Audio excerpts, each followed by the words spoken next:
Welcome to the One Life, One Chance podcast. I'm your host, Toby Morse. Today I have a very special guest. We actually talked on the phone a couple weeks ago for 3 hours, and I realized afterwards that it sounded kind of weird and sounded like kind of muffly like this. So I got him in L.A. today for the day. I kidnapped him for like 9 hours, took him to Crossroads, and now we're in my kitchen. This guy is one of my top 5 favorite humans and musicians, and I know it's hard for him to hear this stuff, but he's going to have to deal with it. So it's Jay-Z, Nas, Chris Martin, Ian MacKaye, and ladies and gentlemen, on the podcast, Mr. Kevin Seconds. Hey, Toby, how are you doing? Welcome to be here in my kitchen. We should have just done this anyway, because we talk a lot. I know. Like when we talk, we always have good conversation and stuff. And I'm, and the phone is just, it's troublesome because I'm half deaf. You got fucked up ears from playing music for so long. Do you? Are you have? I haven't been tested for it, but sometimes I do have that weird little ringing in my ears. Yeah. I never got it done, but my bass player Adam, he went and got his ears checked. You fixing that? Yeah. Just gonna bring it up a I'm little glad bit. you know. I'm glad Kevin's here because Kevin knows how to work these focused right things. I'm learning all this shit. It's all new to me. You're doing great, man. This is amazing. Little setup. Thank you. So we're going to talk about what we talked about before and hopefully don't miss anything. I wrote a bunch of notes down. I have notes on my kitchen wall because we talked about it. We had a really great conversation a couple weeks ago. I was super excited about it. But in person's better. Yeah. I don't like doing these over the phone. I've done like 12 already over the phone. I'm trying to I did John Joseph for like 2.5 hours. I actually want to go out and sit down with him instead because yeah. I think it's more personal.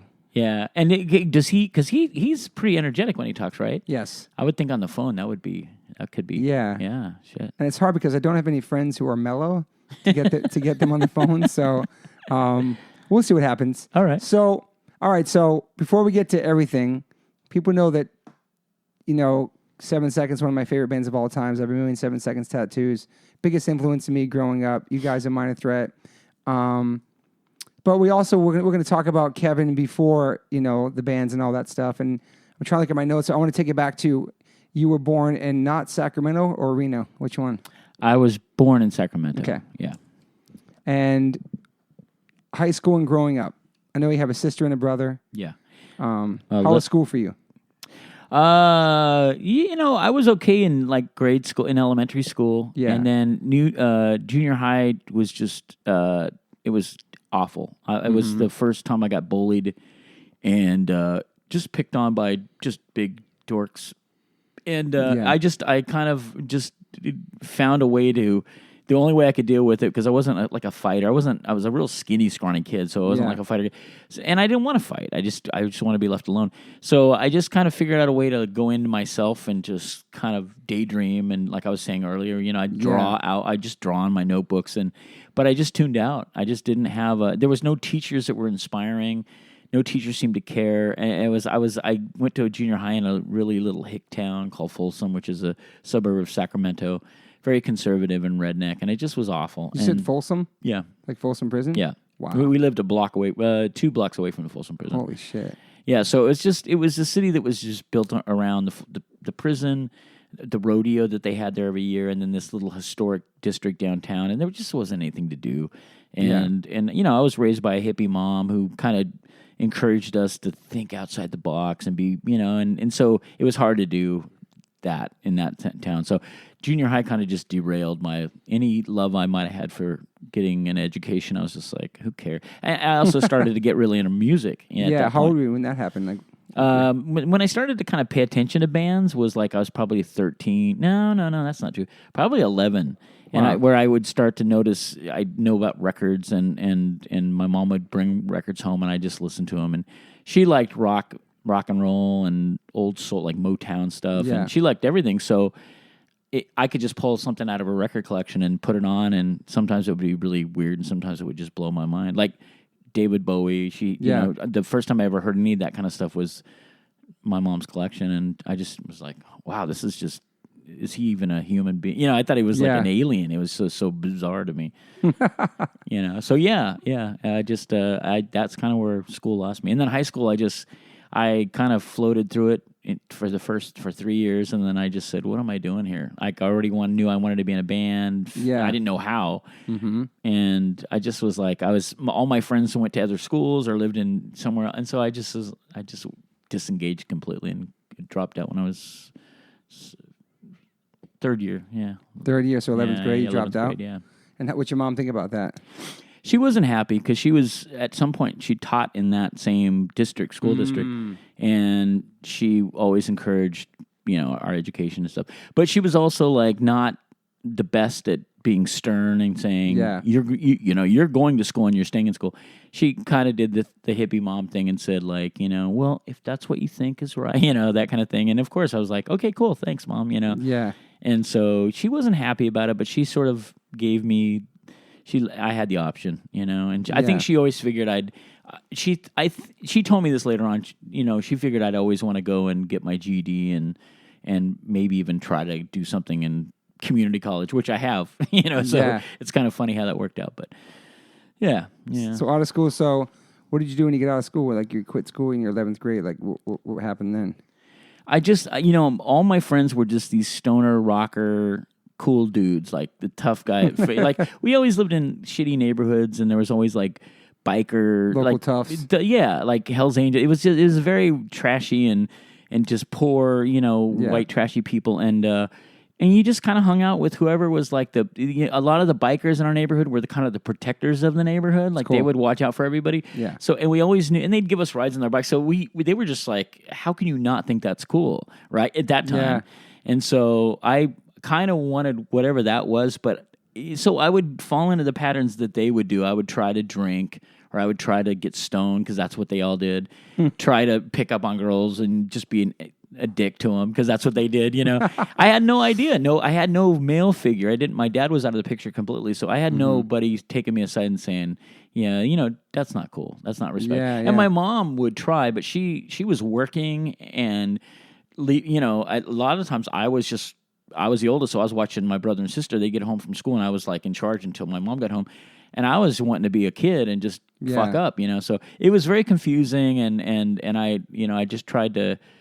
There wasn't at some point. I mean, early on there wasn't anything pulling me back inside myself, and then at some point I was like, "Yeah, this isn't cool. This is like, I'm not into this, stuff." So I liked the motorcycles and the denim, and I like the cool tough guy thing. Of it, But I realize now that is because that was the opposite of really who I was. Yeah. I wasn't a tough guy, but everybody, all the tough people. I mean, it's a pattern that's followed me all my life.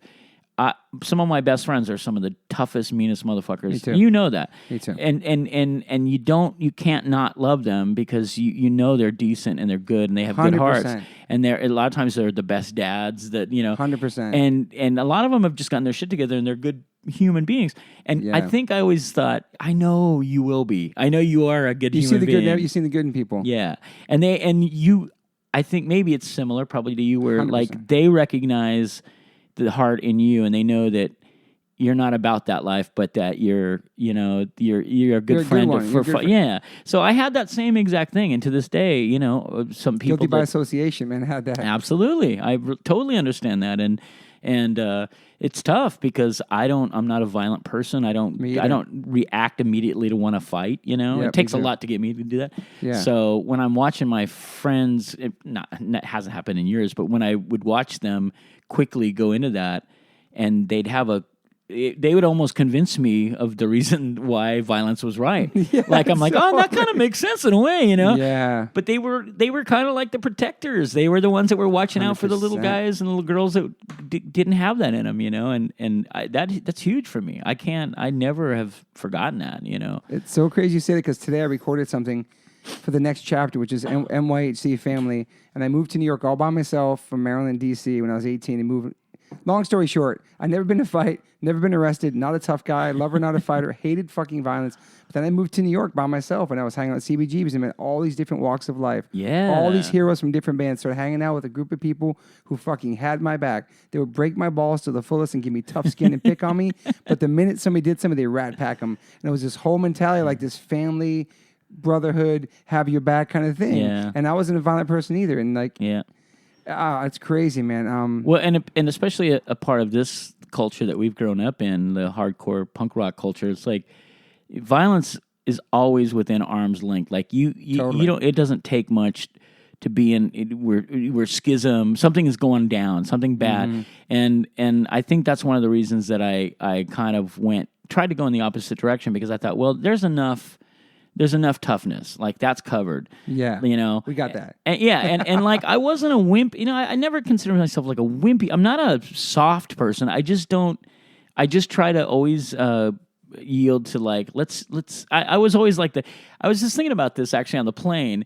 I would talk my friends out of getting their ass beat more than I would talk myself out of getting, like, I'd get in the middle of it and say, man, don't do this, don't beat them up, don't do that. And it would always work. Whereas like, it wouldn't always work for me to try to get myself out of a situation.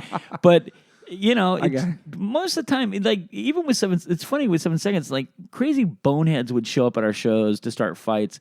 And I remember one guy, I was trying to talk to him. I'm like, why are you coming here? Like, why are you doing this at this show? Like, we drove 500 miles to play this show. Like, none of our songs are about this. Yeah, we're not about this. You know we're about this. And the guy goes, yeah, this one guy told me, this was in Dallas or something. He said, yeah, I was just saying to my friends, like, it's just a bunch of pussies that go to 7 Seconds show. Why are we even bothering? And then I realized, oh, that's why you're bothering, because you think that everybody else is weaker than you. Mm-hmm. I mean, I didn't say this to him, but I was just like calling him out on like, why would that even be fun for you? You know, there's got to be like a fight club somewhere in town. Like, you know, there's got to be like a warehouse or a bunch of dudes that like to scrap. Yeah. It seemed like that would be more challenging, you know, like. It's so true, like having that kind of people around you. That I mean, I can relate to that so much. Just having people around who have you back no matter what. Yeah. Like I was like one of the only straight edge guys hanging out with all these New York dudes, and it's that, crazy. Yeah, that, you know, that's a whole different thing. In the East Coast compared to like out here, there was always still a sense of, you know, like, all right, man, I get it. Fuck it, we won't fight. Whereas, like, East Coast, everybody's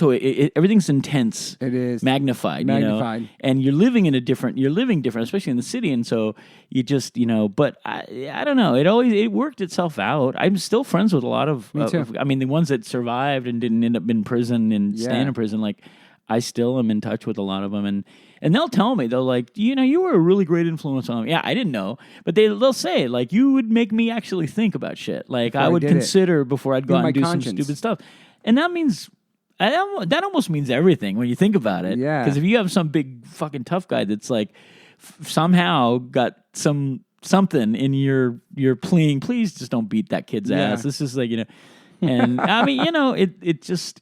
The other thing though is that because of this culture, that started to get a little too it became a habit. Like that became so like it didn't shock me anymore, and that concerned me. At some point, I remember us playing 7 Seconds playing at Fender's Ballroom in Long Beach back in the heyday of just awful violent shows, like packed out, 1,000 kids, but it was just awful. You know, like so much. We were constantly stopping the set to stop the fights.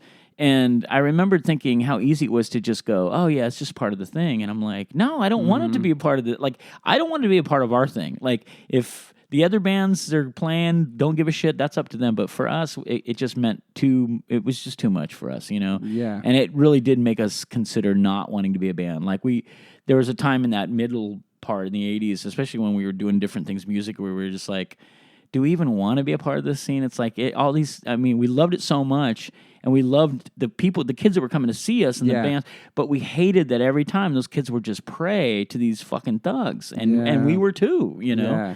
And in the 80s, it was no joke going out and touring in a van.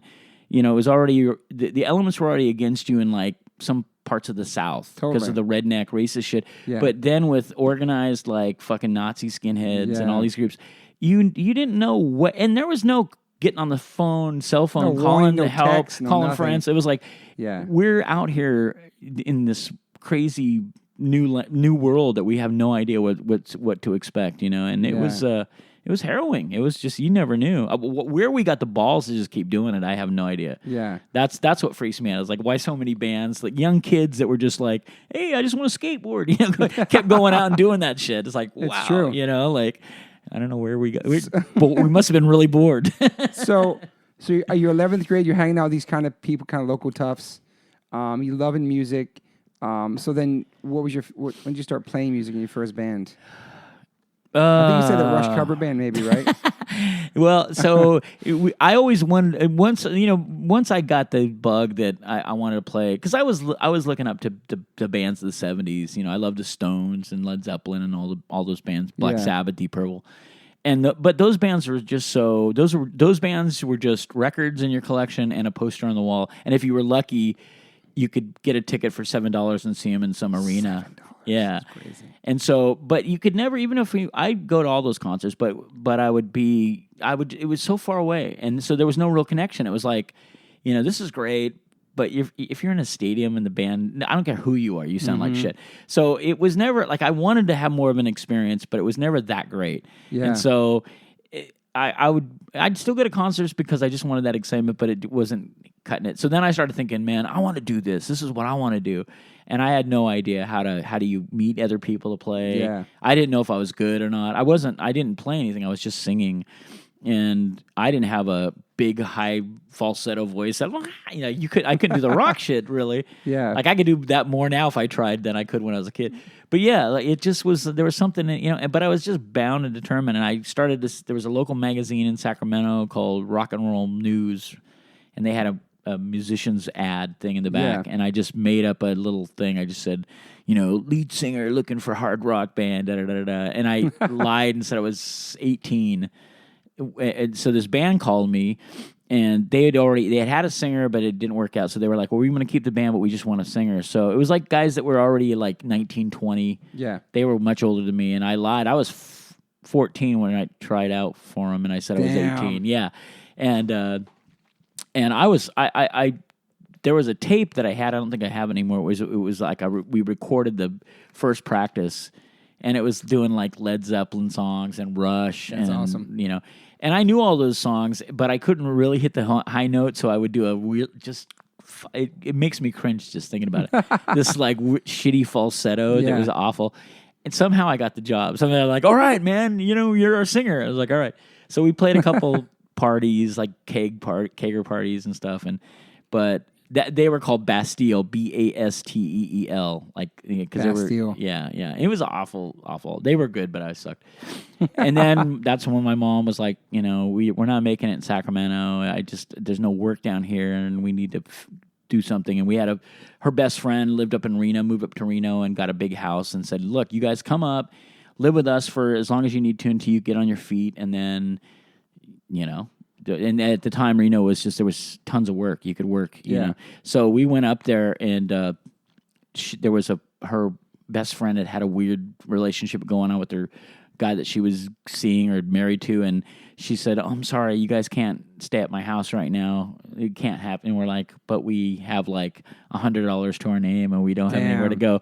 And so we lived out of a fucking car for a week, almost 2 weeks. We lived out of a car. Damn. We stayed at this park called Paradise Park. It's in Sparks, Nevada. It's right at the cusp of Reno and Sparks. Yeah. And just would go over, and there was a McDonald's, and we would eat over there. And then my mom got an application, and I was waiting with my brother and sister in the car. We weren't even in school or anything. I don't know what. I don't even know how. Like, you could not even get away with that now. No. But my mom went over and got an application and applied and got a job at McDonald's, and she said, they're looking for work. So I had just turned 16, and I went over, got a job. Holy shit! We lived out of a motel room, the Western Motel, for probably a year. Just this shitty fucking flea bag, just awful. And worked at McDonald's. We got up every morning. We worked the morning shift. She and I would walk to work at 6:00 in the morning. Walk about a mile to the McDonald's. Sometimes it was snow. It was just I think about it now, and I almost don't think it. I can't even. I don't know what my mom must have been just having such an anxiety. I can't even imagine. She's got 3 kids, single, and she was just trying to hold it together. And you have to ask your oldest. You have to basically say to your oldest son, "You have to work. I need your help." Yeah. And so that meant am I supposed to focus on school? What do I do? I'm at that age. I want to meet girls. All of this stuff is like, this is what you have to do. Please. Yeah, survival, man. Yeah. So we did. I think then minimum wage was $2.85 an hour. That's what I started at. It might have been $2.65, and just working every day and just hating it and just working for people that just didn't. That was my first indication that I had a heart. There was a park that we stayed at, Paradise Park. A lot of homeless people lived in that park, and we would. We were, whenever they'd have these racks stacked up of buns, and after a certain time they'd say, "All right, just chuck those out." So we would throw them in the trash, and then at some point I would see homeless people checking it out. So I would take a couple of rows of them and I'd stick them off to the side so that they could go eat. That's awesome. The buns. And I got found out and I got written up about it. Oh shit! And it became such an issue that I tried to fight it, but I was like, I need this job. I can't lose this job. But they gave me shit about it. And I was like, well, they're bums. What are you doing? Leave me. That's just encouraging people not to get jobs and stuff like that. And so you're being compassionate. Yeah, and it was such a waste. Like it was a pile. It was like racks of perfectly good buns. Yeah, they were like a day old maybe. Yeah. And you they live would in a hotel with your whole family. So it's like, fuck. So then they would tell me when I threw them out, they'd watch me and they'd make me get up on the dumpster and stomp on the buns so they were just not edible. That's and I'm like, messed up. and that just said that was huge to me. I was like, well, you're just saying you'd rather somebody go hungry. You don't care about these buns. You're not. I know. You don't care about them. Like as far as you know, they could just be thrown anywhere, and you don't care. Step on them so people can't eat them. Homeless people. Yeah. That was really extreme. That was the corporate mentality. So anyway, we did that for a while. We lived at but at that motel room is where we discovered punk rock, actually. Okay. We were watching TV, a little black and white TV, and it was us. My mom and sister would sleep on the bed. There was one bed, and then my brother and I had sleeping bags, and we'd sleep on the floor. And one night we were watching something on TV, and there was a special on the English Was it invasion. Nightline? It was like Nightline. Okay. It was a hit piece. It was like they were trying to show how bad it was because they showed the interview with Bill Grundy where he encourages the Pistols. He's interviewing the Pistols. It was a British show. And he's like, "Come on, you can be shocking. Say more." And then Steve Jones is like, "You fucking cunt," whatever. and it then imagine 1977. First of all, cussing wasn't on records. You didn't hear bands say fuck or anything like that. And also, just on national TV, the idea was, it really was like, you could see how a bunch of old people would go, "Oh my God," Totally. And so, but there was something about it that just, and then they show the Pistols playing, "God, side that guy," and the kids are choking each other down the dance floor. And it was like watching Martians. Like, we didn't know, we were just sitting around like a little family watching this thing, and we're like, and my mom's like, "What the hell?" And our neighbor, one of our neighbors, Earl, he'd come over and hang out with us, and he'd be like, "Well, I don't even get what they're doing. Like, is that dancing?" And and you and Steve were like, Steve and I were glued to it. Steve and I were, I think my sister was to a lesser extent, but we were just going, "What the fuck is this, man? We have to what is this?" And what both of us agreed over the years, we've talked about this, like what we both realized is that the most appealing thing is that the band was playing and the crowd was right there. Yeah. It wasn't a stadium and it wasn't an arena. Yeah. And they weren't that great of musicians. And that immediately was like, I can do this shit. I know I can do that. I know I can figure out a way to do that.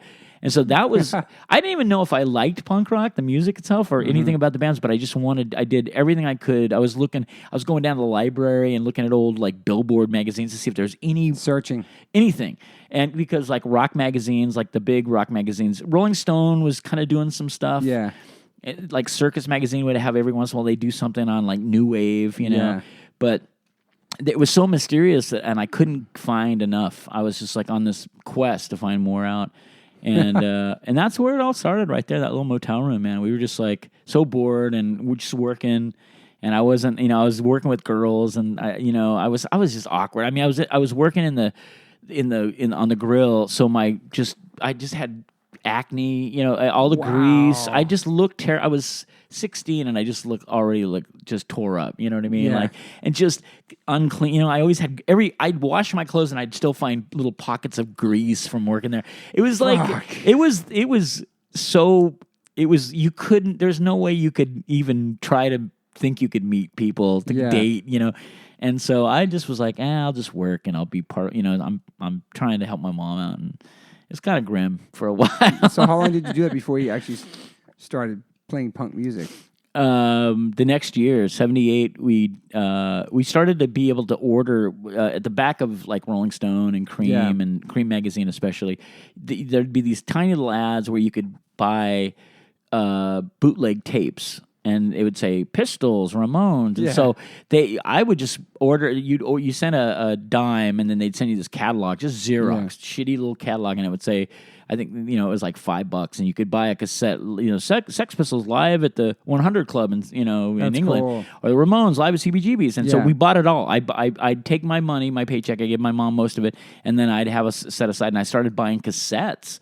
Because no store in Reno, you couldn't find vinyl yet. Yeah. And then shortly thereafter, they started stocking some stuff. Like I think X-Ray Specs was a 7-inch. Was the first 7-inch I found. Yeah. And I didn't know much about them, but it just was shocking pink. And I was like, this has got to be good. There's got to be, And it was like, oh, bondage up yours. Just crazy. Like, sounded like nothing. And they have a saxophone player. Yeah. It's all out of tune, and you're like, "What is this? This is amazing!" It was just exciting. It didn't sound like anything else, and I at that point in my life, I just needed that, I guess. And at that point, all my friends that were my exact age needed AC/DC, and Van Halen, and I love those bands too. But they would on Friday, Saturday nights. The only thing you could do in Reno was the only thing you could do as a kid if you didn't go to some kegger party.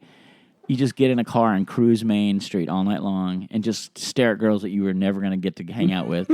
It was awful. Yeah. It was just so demeaning and just so like, and I would sit there and go, what am I doing with these fucking dudes? Like, I'm we're all, it's at the end of the night, it's going to be just a bunch of dudes hanging out. Anyway. Horny dudes. That's it. Nothing else. So he was hanging out, and then, so after that band, So what was the first band called? You were in the punk band. Oh, yeah. So Steve and I conned my brother into playing bass. I had an acoustic guitar, and he learned how to play the bass by, I think I told you this, we got the first Ramones album, and if you listen to it on a stereo or in headphones, if you pan it to the right, Dee Dee's bass is gone, and it's just Johnny's guitar and drums. It's crazy. And this is a nerd thing to say, but Joey's vocals in the center, and then there's like the drums in their center, and then Dee Dee's on one side and Johnny was on the other side. So if you turn down Dee Dee, you could just hear Johnny playing guitar, and Steve would play bass to that. Yeah. And I would do the same thing I'd listen to Dee Dee and play guitar. So we kind of learned how to play guitar and bass by the first Ramones record. That was kind of our thing. And we learned that record inside and out. And so awesome. Once I knew my little brother, who at that time just followed me everywhere. He didn't know why he liked it. He was just like, oh, my big brother's doing it, I'll do it. But then he got really into it, and then my sister was my sister actually was the first one who bought Nevermind the Bollocks, there's the Sex Pistols, because she was the only one that had a job that she could splurge money on. Was that 8-track maybe? Nope. No, I had a friend that had the 8-track. No, they had the Sex Pistols album. It was the week it came out, and the record store did this thing where they put out copies, but then they put a sticker that said banned in the U.S. Sick. So they left the records out. It was obviously a marketing move. So smart. But we were like, oh my god, it's so fucking. They can't even sell it to us. I mean, why did they put it out if they can't sell it to us? Yeah. But it was brilliant. And by the time they said, okay, you can buy it now, it sold out immediately. People didn't even like the music, just thought, oh, this has got to be good. So we bought we talked my sister into, it was $6.99, and we talked my sister into buying the record, and we went home and listened to it in her room, and we were worried because my mom was at work, and my mom got home, and we couldn't even get past it. There was Holidays in the Sun, and then Bodies, that song Bodies is the second song.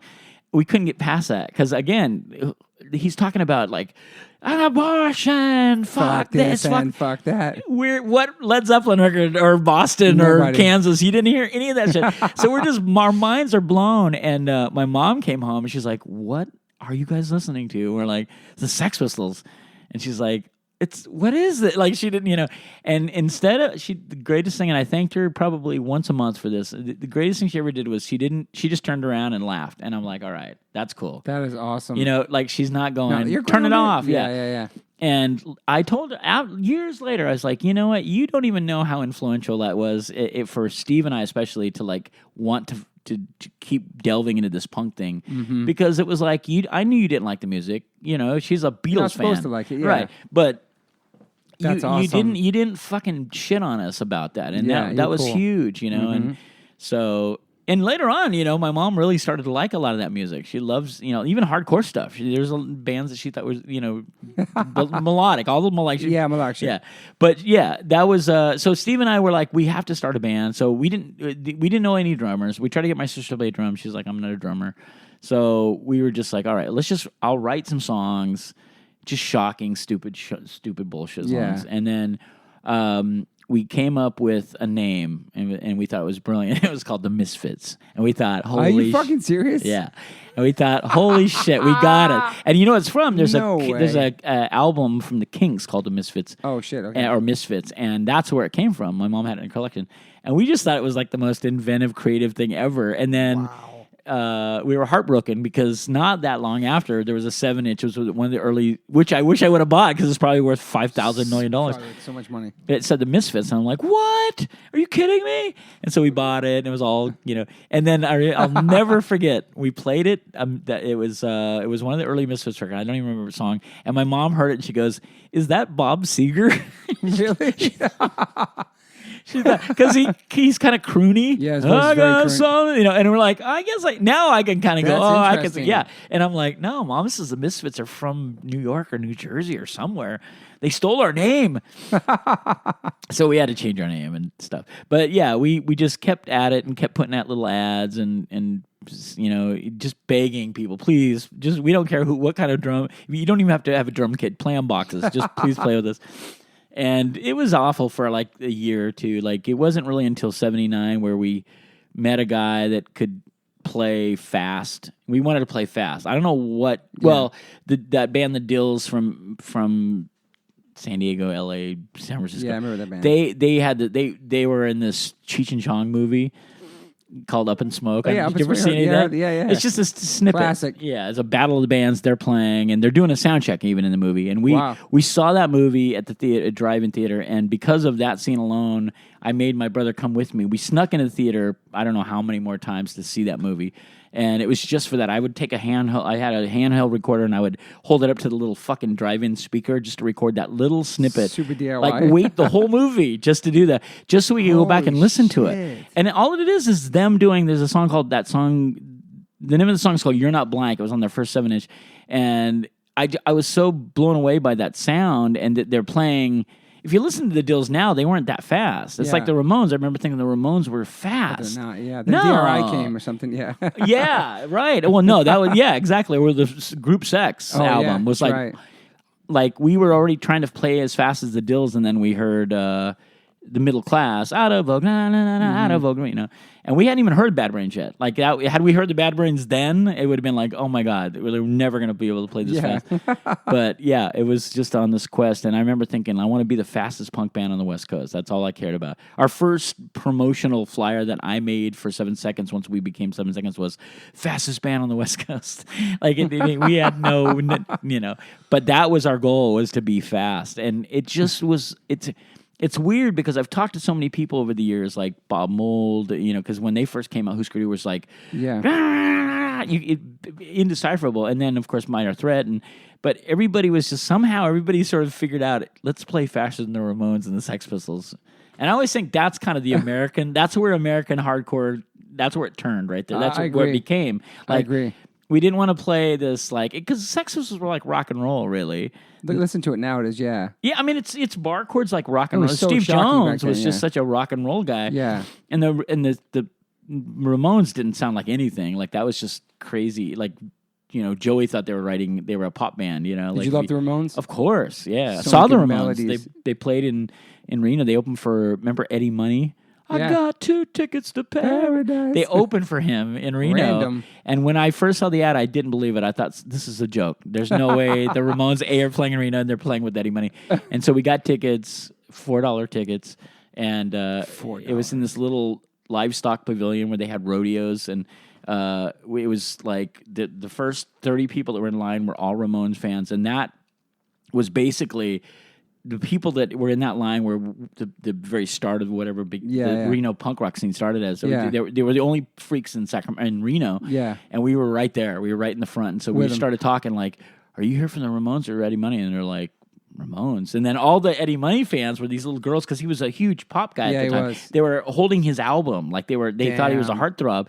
And so we were like, they're screw them. We don't give a shit about them. We're like, and then they opened the gates and everybody ran to the front stage and it was all like punks or wannabe punks in the front, and everybody was just like fiercely holding on to the front because we were like, we're leaving after Ramones. So we don't care about that. I'm sure those girls are getting crushed up front too. Like It was hoping the record's crazy, ready. the whole thing. I literally had a girl, I've told this story, but I had a girl that was behind me who had an Eddie Money record.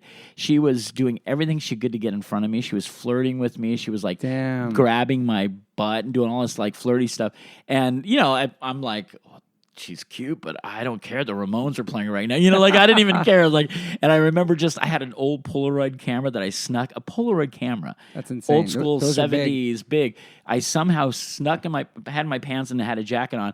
I was taking photos of the Ramones, Polaroid shots of the Ramones, and I have them somewhere. No way. Yeah, they're stupid, just terrible blotchy shots. But I'm sitting there with this Polaroid camera, like I can't even imagine. Like, can you imagine being in the crowd? And then it would have been a big deal. But if you saw this big weird camera, accordion, Back like, then too, yeah. the whole thing was just Holy ridiculous. shit! Well, was the band X Band then?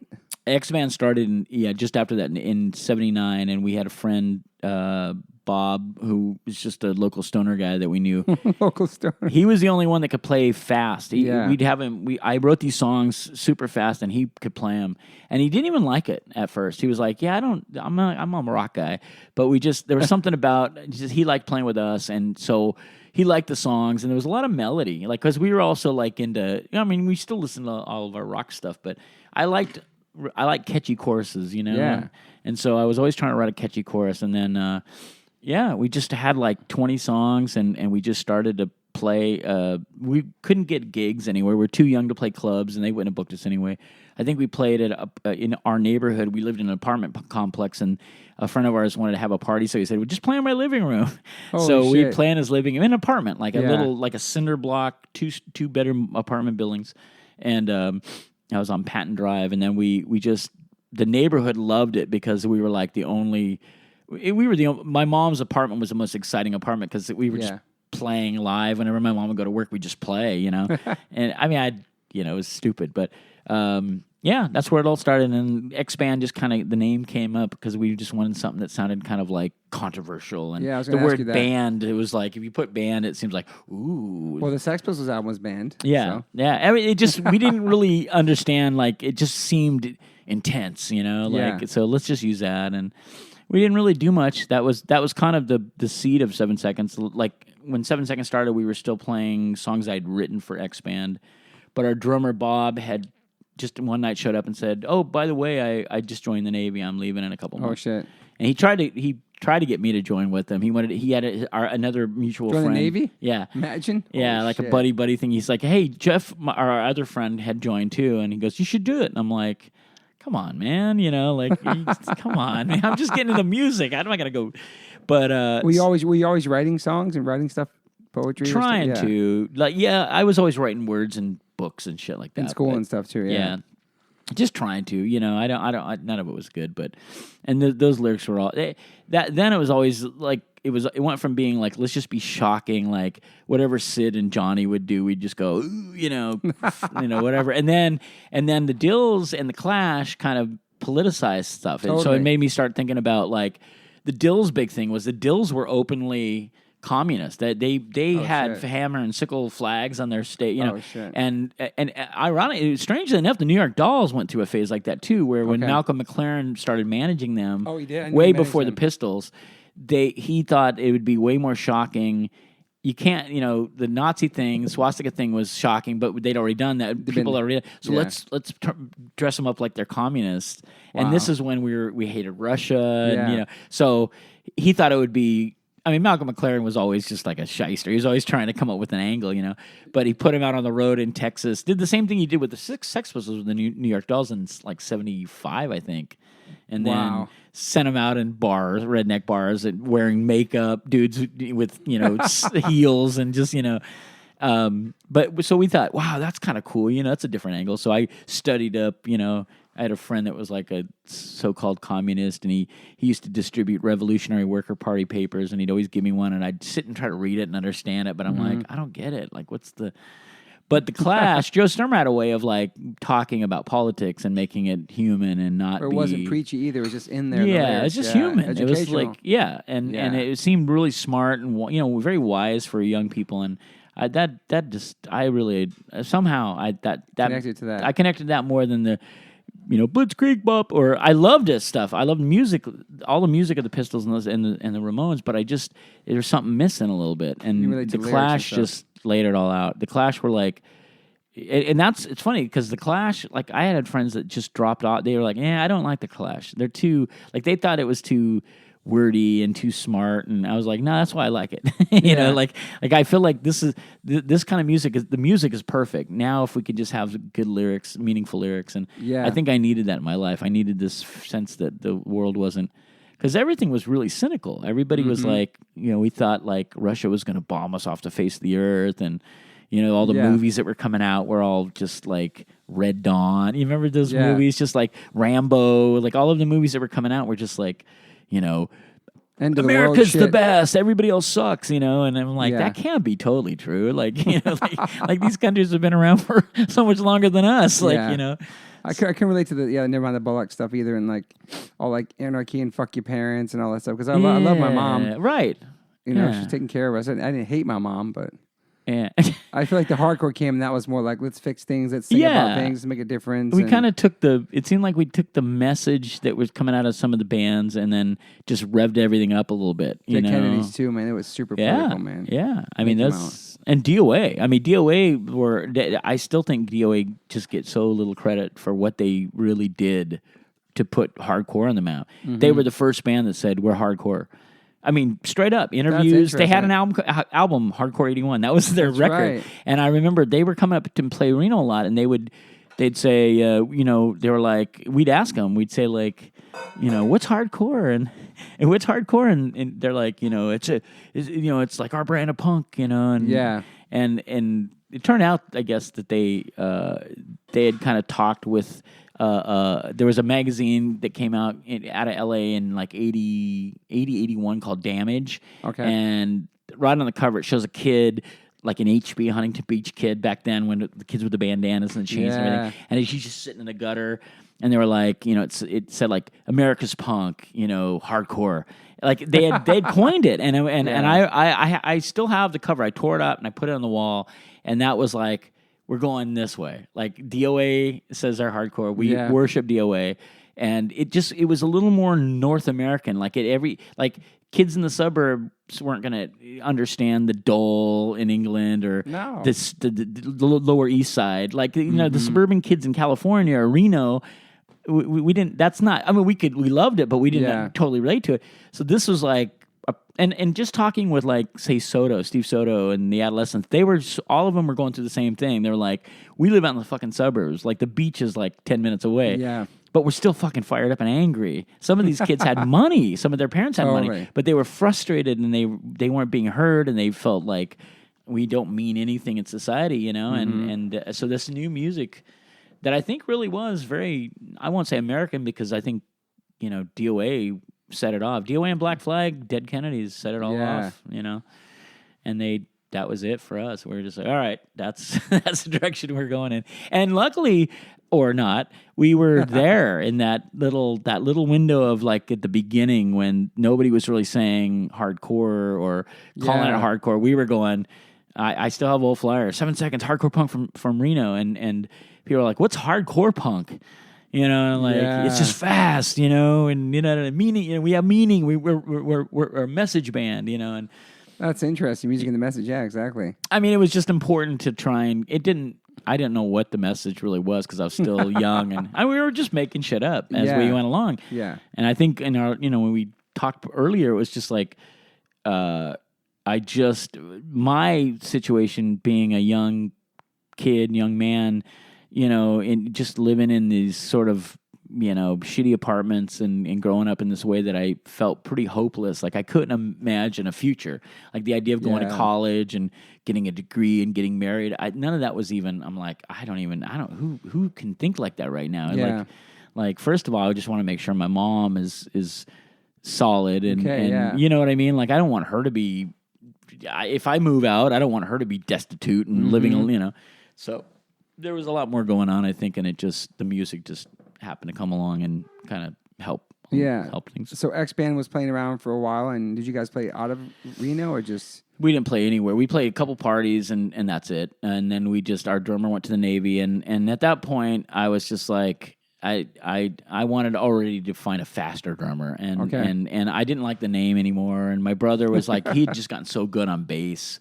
He got good so quickly. Yeah. And I really just wanted to be the guitar player, but I was writing all the lyrics and I could sing decently. So, right. So I was like, I just want to be the guitar player. Like, I wanted it to sound like Greg Ginn, the early Black Flag records, and then just have a singer that's just angry. And we just didn't know anybody that had that attitude, not naturally. Like anybody would try to go, they'd automatically go into a fake English accent, and it's like, why? You're from Carson City, Nevada. You don't have an English accent, And they'd be like, okay, now the Queen is a bit, like they try to sound like it's like, no, come on. So that wasn't working. And then just one day out of the blue, the end of 79, I think it was December. My brother and I were in a record store. We were just looking around. And we see this guy wearing a parka, like a mod parka, with tons of pins, long black hair, beard, a hat on. And we're like, who is this guy? And so we're walking around trying to see what the pin said.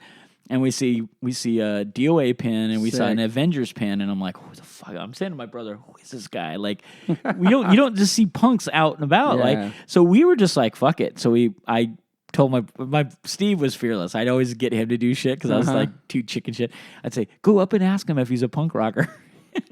So Steve goes, hey, my brother's voice hadn't even changed yet. And he's like, are you in a punk rock? And Tom was his name. He's like, yeah. And he was like, what, are you from here? And so I walked over, we started talking, and we spent 2 hours just sitting there talking to this guy. Damn. And turns out that he had the biggest collection of punk rock that we could ever imagine, right in Reno, right in our hometown. Holy shit. And said, you guys should come over and listen to records. So we went over to his house. He still lived at home. His mom let him turn the garage into his room, and it was a vault of records. Damn. And it was like he was not, later in years I think he made a fortune on eBay because he'd always buy extra copies. But he had the best record collection. And then he introduced us to this guy named Cliff, who's just this nerdy guy that worked at the casinos. He had another huge collection. So between the two, we would just spend like punk libraries in your town. Totally. And they were great. They would say, come on over. And we'd hang out, and they would drink beer. We would just drink Cokes, and then we'd listen, and they let me bring cassettes over, and I could tape anything I wanted. And any underground band that I'd maybe heard of, but I hadn't heard, they had it. Yeah. And that was like the greatest thing that ever happened. That's amazing. Steve and I were, we said, yeah, we have a band called X Band, and we're just looking for a drummer. And Tom said, well, let me play drums. And we're like, oh, yeah, are you a drummer? And he's like, yeah. And turned out he didn't. He'd never played drums. But he went right out and bought a drum kit, like right out, and learned and tried out. And it was good enough we're like, holy fuck, shit, this is pretty good. So that was it. Tom became drummer. The name I forgot exactly where it. Well, I know where it came from, but it's just a boring story. Did you have a brother Jimmy that was singing too for a minute or no? Well, yeah. So we rehearsed with Tom. I played him the songs. Some of them were from the old X Band. I had new songs, and then I said, I just don't want to. I don't want to be the singer. I want to find a singer. And he goes, well, what about me? How about my brother Jimmy? And we're like, oh, is he a good singer? And he's like, oh yeah, he's great. And Jimmy was just a big kid. Could just like growl, and he was perfect because he could sing with like defiantly and sing with a snarl, but not have an English accent, you know, because that's what everybody was doing. And we're like, fuck it, cool, two brothers, two sets of brothers. We thought it was going to be good, it wasn't, but it worked for like the first few months. And Jimmy learned the songs. He drank a lot, so it was always like at practice. He just was drinking, and he'd get more and more drunk throughout the thing. And then by the end, I'd be like helping him with lines, singing it and stuff, and trying to stay in tune. And it was awful, just this little basement, Cliff's basement. But yeah, it was just, that was really where it was all coming together. Like that's where 7 Seconds started. And Dim was the one that, because I said, how about 7 Seconds? And everyone's like, yeah, that sounds good. Dim was the one that first started calling me Kevin Seconds. He just, as a joke. And that's where that all stuck. And then Reno, few friends that we had would start, hey, it's Kevin Seconds. Holy shit, had it for a long time. Yeah. In 1980 is where it started. And so then, wow. We just were on that year, within months, we had written a letter to DOA, a postcard I sent and said, hey, you should come and play Reno. There's a scene here. And they're really, awesome. We did that with everybody. Black Flag, cool. We did it because we were going down to San Francisco and Sacramento to see shows. And we'd just get in a truck and go down and see Black Flag at Mabuhay Gardens and Sick. fucking, when Ron was still singing with Yeah, them. I never saw him with Keith. But then DOA would come down, and then that band, The Lude from Seattle, played. And we were seeing all these bands, the Mutants, all these great bands we'd read about in these magazines, and they were just in every show. And again, it was in a club. You're right there. Totally. They'd sweat and flip their head, and you'd feel it. So you're like, awesome. holy shit, this is like real life. Yeah. And it was like we'd go up to Reno just with our minds blown, and everybody else was just like, how you doing? What's going on? And we're like, we were just down to we just went to Rough Trade Records and bought $200 of records. Like nobody was experiencing life the way we were, like at our age group. They had no idea, and if they did find out, they'd be like, why is that fun? Like, I'm not getting laid out of that, or I'm not, I'm not exactly. Like, they just didn't even understand that, like, no, this isn't about getting laid or being a teenager right now. This is just about, like, fucking crazy shit's going on in the world that, we need to know about. Yeah, that's awesome. You guys are finding these, like, treasures and shit. Yeah. And just meeting people that were freaks. Like, San Francisco back then was, like, the first time I ever saw, a transsexual person or somebody, two guys walking, holding hands. I'm like, oh my God, there's two guys walking down the street holding hands. Like, you didn't see that in Reno, Nevada, Yeah. So everything was culturally. Open up your minds and shit, yeah. Culturally, yeah. I mean, even the food. You'd go to and eat food like at a Chinese restaurant, and it tasted so different than a shitty Chinese restaurant, Everything it was like going to another country, really. Yeah. And that, some people hated it, and they're like, never again, fuck that town. But I'm like, I want to go. There's something something here is telling me I should be doing this, Yeah. And again, You're my drawn brother. to it. Yeah, it was just world. It was getting a sample of the world without having to go travel thousands of miles away. Yeah. But yeah, that was our reaching out to DOA, and they just came through. They said, "Yeah, we'll come up and play Reno." So that was kind of the defining. The first DOA show at this we tricked out this friend of ours moved into a house, and there was a back house that was a converted garage. And they said, we'd been playing in their basement. We'd been doing these little weekend parties. And then we said, what do you think about, or they said to us, would you guys want to just turn this into a little club? And we're like, yes. So that's awesome. We worked on it, built the stage, went and stole pallets at stores and like egg crates and egg cartons for the soundproof, and just graffitied it and that's what we thought you were supposed to do, because we'd see photos of that. Yeah. And we made our own club called the Rad House, and it lasted for about a year. And we had, Black Flag, DOA, because you sent them letters, Subhumans. Yeah, that's all it crazy, took. Man. Everybody was just waiting for, like, because the booking network wasn't like what it is today. Yeah. Well, it's different now; it's professional. But in the '80s and '90s, when there was still a DIY underground thing going on. That was all being started right then and there, and that was because of DOA, Black Flag, and Dead Kennedys. They went out and figured out how to book Dead Kennedy. Black Flag and DOA especially, because Dead Kennedys were already flying to the New York. I don't think Dead Kennedys were doing the Midwest. They were big and bigger, yeah. They were just so big that, and they were getting press. Like, a lot of media loved them. Yeah. DOA and Black Flag were just working guys. They would stuff everybody in a van and go out for 2 months. Get in a van. They would play in the middle of Kansas or Texas. Yeah, they're and right. That's who we learned from. That 7 Seconds, all the early first 20 years of touring was like, we were always playing cities nobody else would fuck with. Like, even because we learned early on, if you go and play in front of, like, you go in this little town where everybody else ignores, like, they're going to remember it, and the next time you go, they'll be double that. And it worked. Smart. It worked, like, every single time. So we learned from the masters. It was all DOA and Black Flag, really. But so your first tour leaving Reno? 7 Seconds first tour. We did a lot of West Coast stuff, a lot of San Francisco, Sacramento, Fresno, all the California stuff, everything except LA. We had a hard time, like, getting. LA was so big, and they had so many great bands that were already celebrated, like, that were big. X and the Alley Cats and the Weirdos. They didn't need outside bands to come into town, you know. And so we would just there was no way to really find phone numbers or email. Well, there was no email. What am I talking about? There was no way to find contact information, to be honest with you. So you just hoped that somebody you'd meet. Joey Shithead was really great about sharing information. Joey Shithead? Yeah, he would. You could just say, "Hey, Joey, would you give me numbers for somebody in Portland and Eugene and Yeah. Southern California, and sure, why not? And he'd give you, everybody was so cool about that. And I think they were a little bit older than us, so they just liked that we were kids that were excited about it, and they would just, and so Black Flag guys were the same way. You could call Chuck or Greg back when SST existed in down here, and they'd tell you who to talk to in Las Vegas or whatever. And it's awesome. It was looking out for the new kids. And absolutely. New bands, And if they didn't bring you out, like DOA brought us out to San Francisco the very first time. They saw us. We opened for them in Reno. They liked it, and they said, you should come and play with us in San Francisco. The Mabuhay, which was that was our CBGBs. Like the Mabuhay Gardens was the San Francisco CBGBs at the time.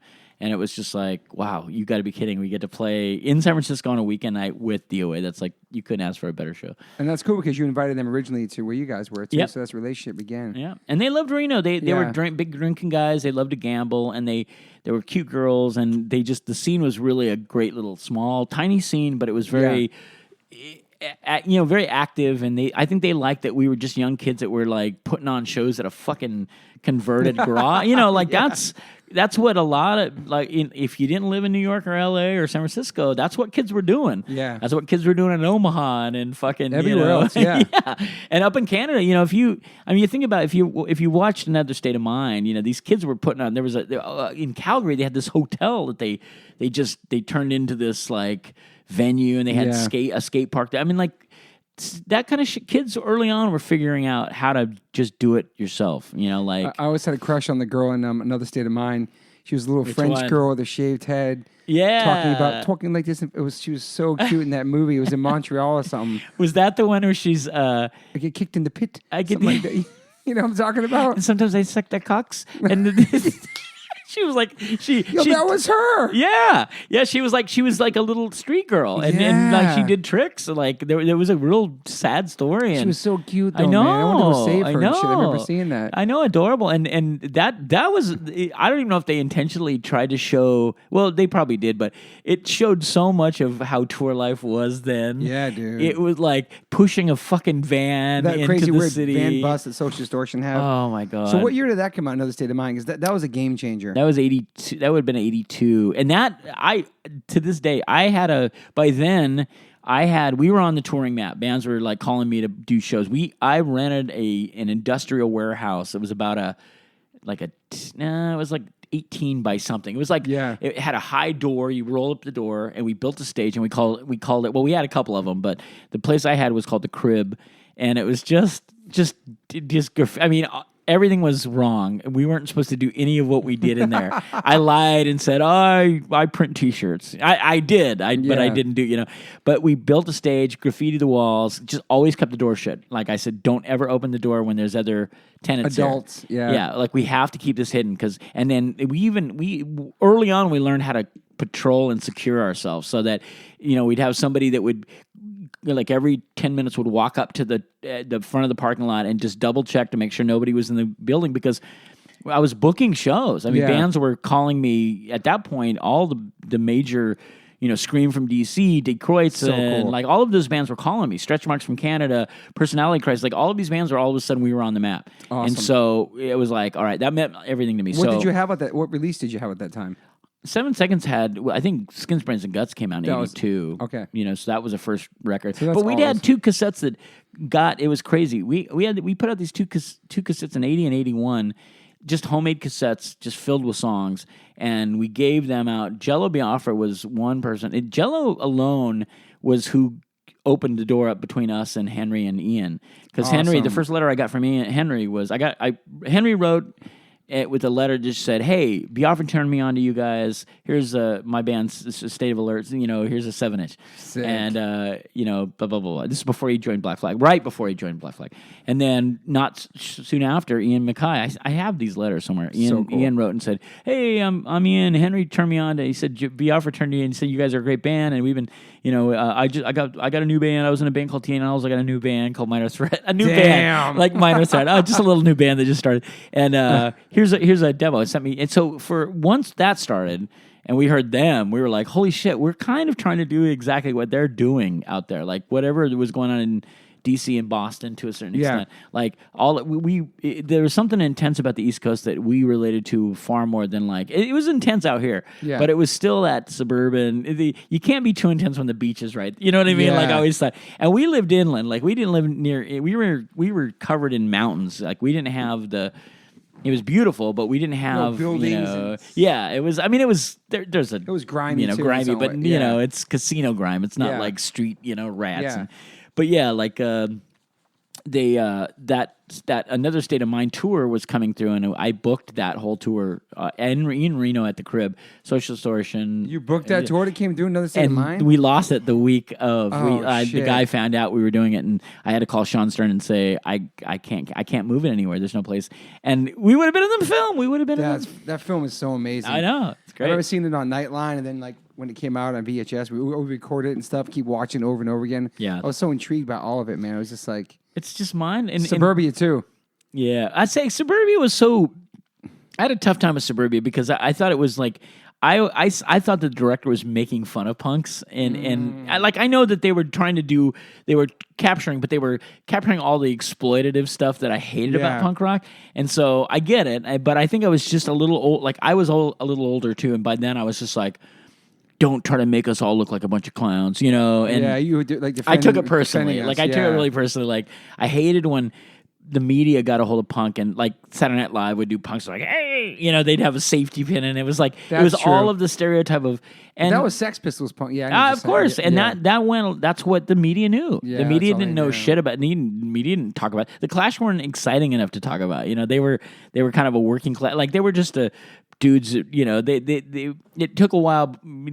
Clash had to have a hit single before people Yeah. were like, yeah, the Clash. It was so kind of underground. How about when Fear was on SNL? Yeah, Belushi, that was insane. yeah, that was like a big. John big Joseph moment. said it was like a crazy dance floor fight, and they ran out the sides into the streets. And all of the kids that were there. Yeah. John Bannon, like the Negative Approach, Minor Threat guys were there. Like Yeah, there was that's like, right. and if you just see a still from that, you can see like 20 luminaries from the hardcore East Coast. Not Boston kids were all there. It was crazy. Yeah. The whole thing was nuts. So your first tour out to the East Coast, that experience for you guys. Maybe you said you were in New York. You were like getting nervous about going to New York for the first time, and because it was all Kojak and fucking the Warriors. You know what I mean? Like if you're like from Reno, and Charles Bronson, Death Wish. yeah, all like that shit, Taxi yeah. Driver. Like it's just Oh, yeah, you yeah, can't yeah. imagine New York having anything that's pretty, anything that's nice. There's no trees in New York. Like Yeah. like the best you get is there's Central Park. I've seen it on TV. Like you really had no idea what New York was going to be like, and so. But that's all we wanted to do is we wanted to go to New York and DC. Yeah. Those are the two because we already had a connection with DC, Boston too, but we didn't have as much of a tight thing with. Was those it hard guys. to get people? Was it hard to break in Boston? Because it was hard for H2O with our melody because it was such a tougher time when we came. Maybe not for you, but playing in Boston. No. good for you guys. It was good timing. So we had. I tell you, the two tapes and then our first 2 7-inches. Considering how shitty distribution the distribution was, it got out there somewhere. So by Without the the time, internet, yeah. right, and so by the time I was able to like get all the numbers I needed to go start calling people to book. Let's book to Salt Lake City. All right, after Reno, we go to Salt Lake City. Let's see if there's something in like Nebraska or Kansas. Yeah. And so and then again, you're talking like Chuck Dukowski, Black Flag. So- Call him up. He would send me a list. I'd wait a week for him to send me an envelope with just a list of who to talk to. Damn. And the numbers, and every one of them panned out. Every single one of them. Like you called Chuck and da. And so we were really we were cool. just calling people that they had already dealt with, and they would give their blessing. They'd say that kid's cool. You should talk to him. Our friend 7 Seconds are coming through. Right. Put it on a show. Well, even before they knew us enough to give us any kind of thing, they would just tell us like, that would be the guy to talk to. He's cool, and his mom will make you food, and they'll let you stay in their basement. Like everything was it was all dialed in. They Yeah. could have written a book and then sent us all out with that book, and that would have worked. True. So we headed out the very first. We'd already done Phoenix, Vegas, all of the West Coast, and then we were like, all right, we have to go to the East Coast. We'd gotten the Crew album out, and the Crew was like, BYO did an amazing job. Yeah. Distribution, the record, I don't know why there was such a buzz on it when it came out, but when it came out, we got added to like this massive show down here. at the Olympic Auditorium. Yeah. That's when we first came out with 99 Red Balloons. We hadn't even recorded it yet, and we just came out with it and just played it. And the crowd, we also thought we were going to get killed. Like, we thought that people were going to make fun of us because it was a pop song, and that we were going to get killed. And then we played, and the whole 5,000 people just erupted. Like, that's amazing. And sang. That must be an amazing feeling. It was. First of all, we never played in front of that many people, and it was like with the UK subs and TSOL, we were playing with all these big bands. This is a Crew album, right? Yeah. Okay.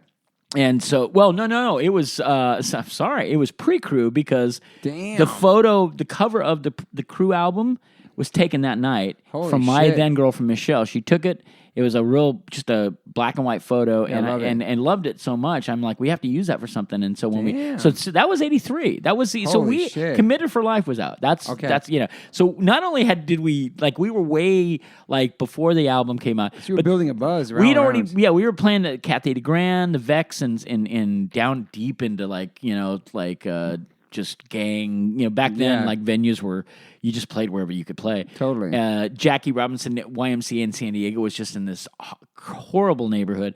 But for whatever reason, the neighborhood would leave the punks alone. They'd just be like, yeah, they're fuck-ups. Let them do their thing, I guess. I don't know. They didn't fuck with us for whatever reason. But yeah, we were already really establishing ourselves on the West Coast. And so the Crew... So the Crew album came out, and just... We could feel a buzz. Flipside... did a poll. I think we tied with some other band at Best Album of the Year. It's so crazy. We got no internet or nothing, just magazines. And word of mouth, and just it spread. That's really cool. Well, and we just got lucky. All the major zines, Max Rock and Roll, Flipside, Leading Edge in San Diego, all the major zines that were important to us in the underground loved us. They were like, this is a band you have to check out. And so everyone talked about us, which was great on the underground scene. And so by the time I was getting on the phone, people are like, oh, dude, I've heard of you guys. You're great. I got the demo, and I just heard Committed for Life and Skins, Brains, Guts, Racism Sucks. That's great. People were talking. So it wasn't hard to book that tour. And it was a 2-month tour. The first tour was 2 months long. And we didn't even know. I hadn't bought a van yet. I didn't know if I could afford to buy a van. And one of Troy's friends, just a kind of a stoner surfer friend from Santa Cruz, Jerry, said, "Hey man, I got this VW bus. I'll go. Let's go. I'll take you. Awesome. I'll drive." And then so we're like, "All right, fuck it." Well, he didn't tell us it was a '58 VW bus, 1958, like a vintage bus. Yeah. And there was no room. You couldn't tow anything because there was no tow. Yeah. So we put our amps, the cabinets down on the ground. Put all of our T-shirts and soft shit on top of the amps, and that's where we slept for 2 fucking months, Damn. And we were out we went to Salt Lake City, played with DOA, every show was great, and even the ones we headlined, there was just a buzz. Like, we came to Kansas City, we were headlining, Sam Hain was opening for us, so we're supposed to. Holy shit. Danzig got upset the day of. We were staying at the promoter's house, and Keith was his name, and he said he booked us at a VFW hall, and he said, "Well, the whole city's so excited that you guys are here." And he goes, "I got bad news though. Glenn Danzig's bummed that you guys are higher on the bill." And we love the Misfits, so we're like, "Fuck it, I don't care." Your name though, huh? Yeah. Fuck them. No, but he was Glenn Danzig was pissed because we were above him. So no way. He said, "Would you mind switching?" And I'm like, "No, I don't give a shit. We love the Misfits." So we switched, but it was our crowd. The crowd went ape shit, and then they were doing just awful shit to girls. They were just being dicks and just being shitty. So for me, it was like, you know what? We stole the fucking show. Everyone knew that we were there because we just, it was just. And they gave respect to the headline, whatever. Absolutely. We didn't have any problems with that. And I actually met Glenn the next day. Turned out they were staying at the house too. So no way. Yeah, it was a long night. And then the next morning I woke up. I'm sleeping on the floor, and I wake up and Keith and Glenn are sitting on the couch. Glenn's eating cereal, and they're watching wrestling on TV. And I'm just like, that's when he introduced us, and Glenn was super nice. I mean, all of the Misfits guys since then have been really sweet to us. Yeah. Like I've never had any issues with them, but yeah, that tour was just magical in a way because it was just everything was just happening before our eyes. Like it wasn't just shit we were reading about or listening to. It was like, oh shit, we're really doing this. Like, and we're heading to New York, which is like. With a CBGB's matinee show, which is insane. Yeah. And with fucking Agnostic Front and Murphy. Like the bet you couldn't get any better at that moment. Yeah. And so we're in Boston with fucking the FUs. We're playing with all the key bands. Yeah. And the New York, unfortunately, the CBGB's show didn't happen because for a couple reasons. One, supposedly there was a bomb threat of the show. That somebody told you about that, right? Yeah, somebody. Well, there was a rumor that I've heard throughout over the years that it was a rumor that it was based on some fact, but it just got twisted around. And I this thought is you got a phone call. There was you had a cell phone. no, so, I got I got Tim Yohannan from Acton Rock and Roll Yeah. was trying to get a hold of me, and so he called us through clubs or somebody, I don't even know, but I got a hold of him and he said, hey, I don't know if you know, but they're, the Agnostic Front guys, they got some weird ties to some bad shit. And so the Jewish Defense League are there's talk of a, bomb. Just crazy shit. And us being fucking Reno fucking Hicks, basically, we're like, fuck, what we just want to play music. Like we're playing, we're finally playing fucking legendary CBGBs. Yeah. So we were in Boston the night before. We played a matinee show in Boston. We stayed at a house. Our guitar player, Dan, left with a girl, disappeared all night long, and nobody knew how to get a hold of him. We're like, did you see him leave? And then this is, no cell phone. I couldn't even call. And to its credit, the Boston scene, all of the key people that we met who are still our friends, Mark, who was Slapshot drummer, Mark, we're still good friends, and Reverend Hank, Hank, and all those guys, they were like looking out, they're like, well, fuck, maybe we'll call over at so-and-so's house, and finally our guitar player shows up, just all, he hung out with a girl all night long, and we're like, dude, we have a CB's matinee show. Like matinee means today, not tonight. So we got on the road, and I'm trying to stop and use a payphone to call people to find out if the show's even happening.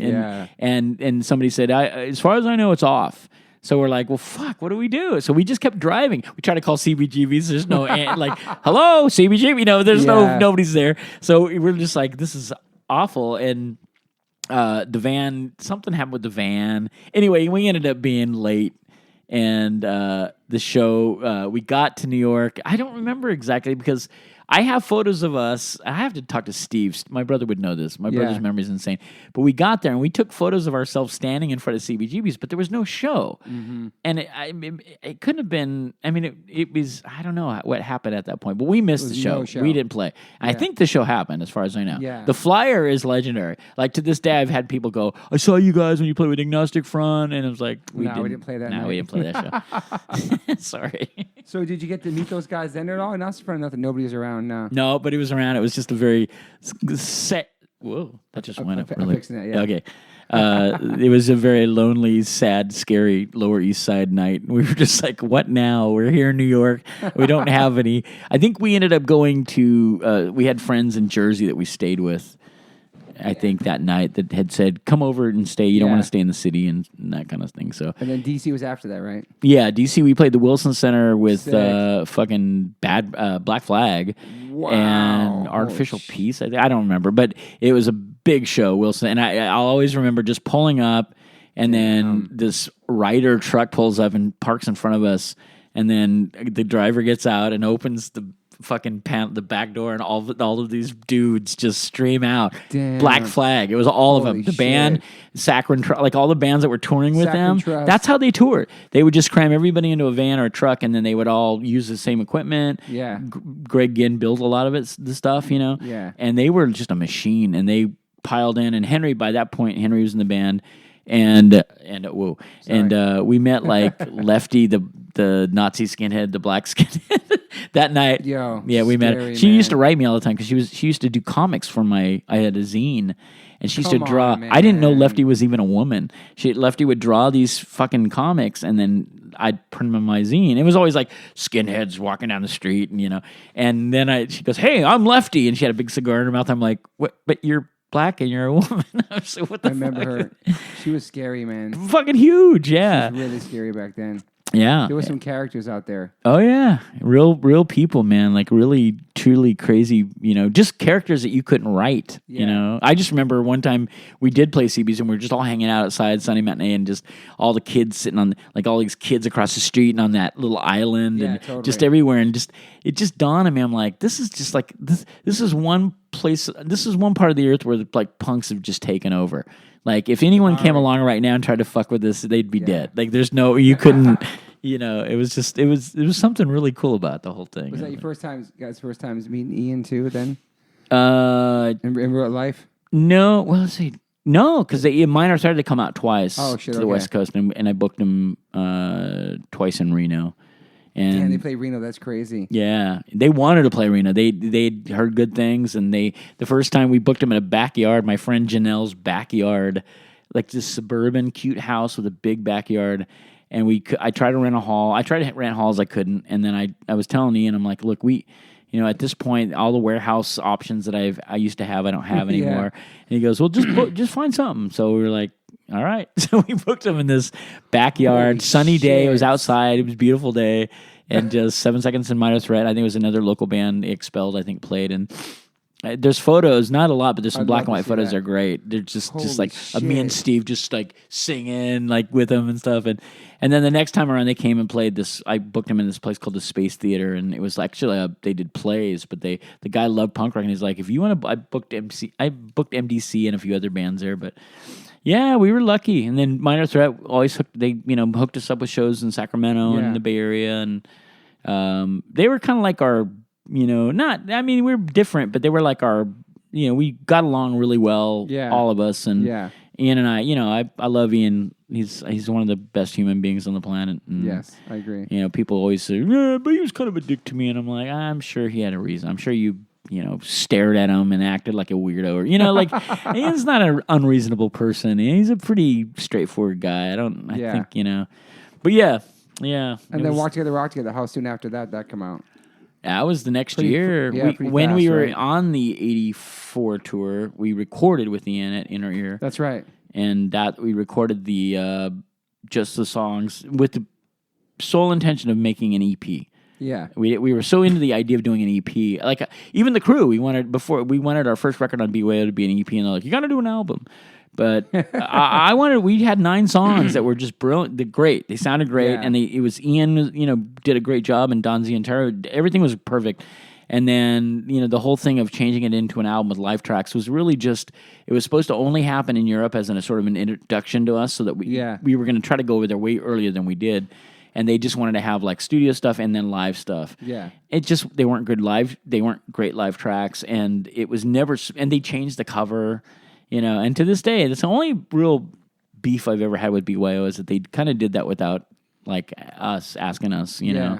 And it caused a few problems with us and Brian Walsby, who did the art, which is iconic. The first album cover, it's brilliant. And when he gave that to me, he drew it and gave it to me. And he's like, "Hey, check this out." And I'm like, "Dude, are you kidding me?" Wow. I said, "Can we make a T-shirt out of it?" He's like, "Yeah, whatever." And then we said, "This got to be the record," So it kind of awesome. It kind of tainted that release. But that was recorded in '84, and then we came home and we were just like a well-oiled machine. We'd gotten our first tour under our belt, and we really were feeling good. And there was just zines were writing about us, and everybody was like, "Yeah, 7 Seconds, you got to see 7 Seconds. They're a great live band." And so we came home with just a lot of confidence. And Reno said, "You guys are rock stars. Fuck you." Are you serious? Yeah, because we were the only band out of there, and we were so proud of you guys. They were eventually, but it was like, you have to understand that we were not only were we the band that played all the time, we were the band that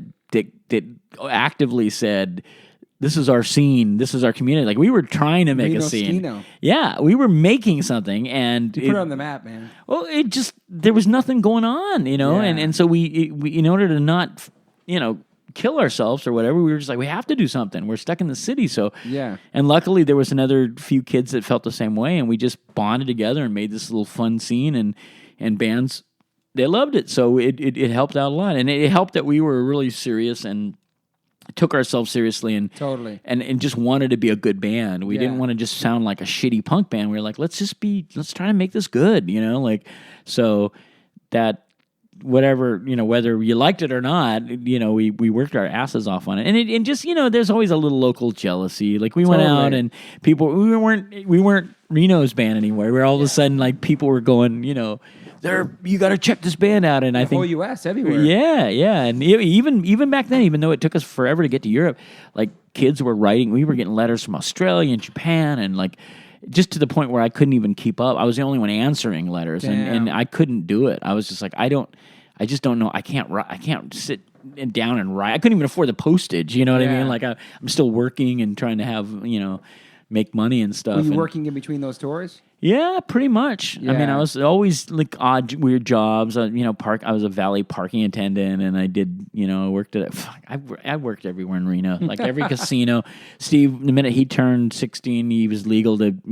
He wasn't much for school, so he's like, I'm going to work. I just want to work, So we were just. It was easy in Reno. It was easy to be. You could always get a dishwasher job or like you could once you turn 21 you could work in as a change person. They always needed it, and it was fun at first because you could just always work, but then it's easy to get caught up in this grind, Mm-hmm. But yeah, I worked at Kmart, I worked at Montgomery. I was doing anything I could. Montgomery Wards, yeah, I remember that place. Yep. So when you guys started going tour, you started getting we playing massive with really big shows back then. When the buzz started happening, like 1,000 people in there.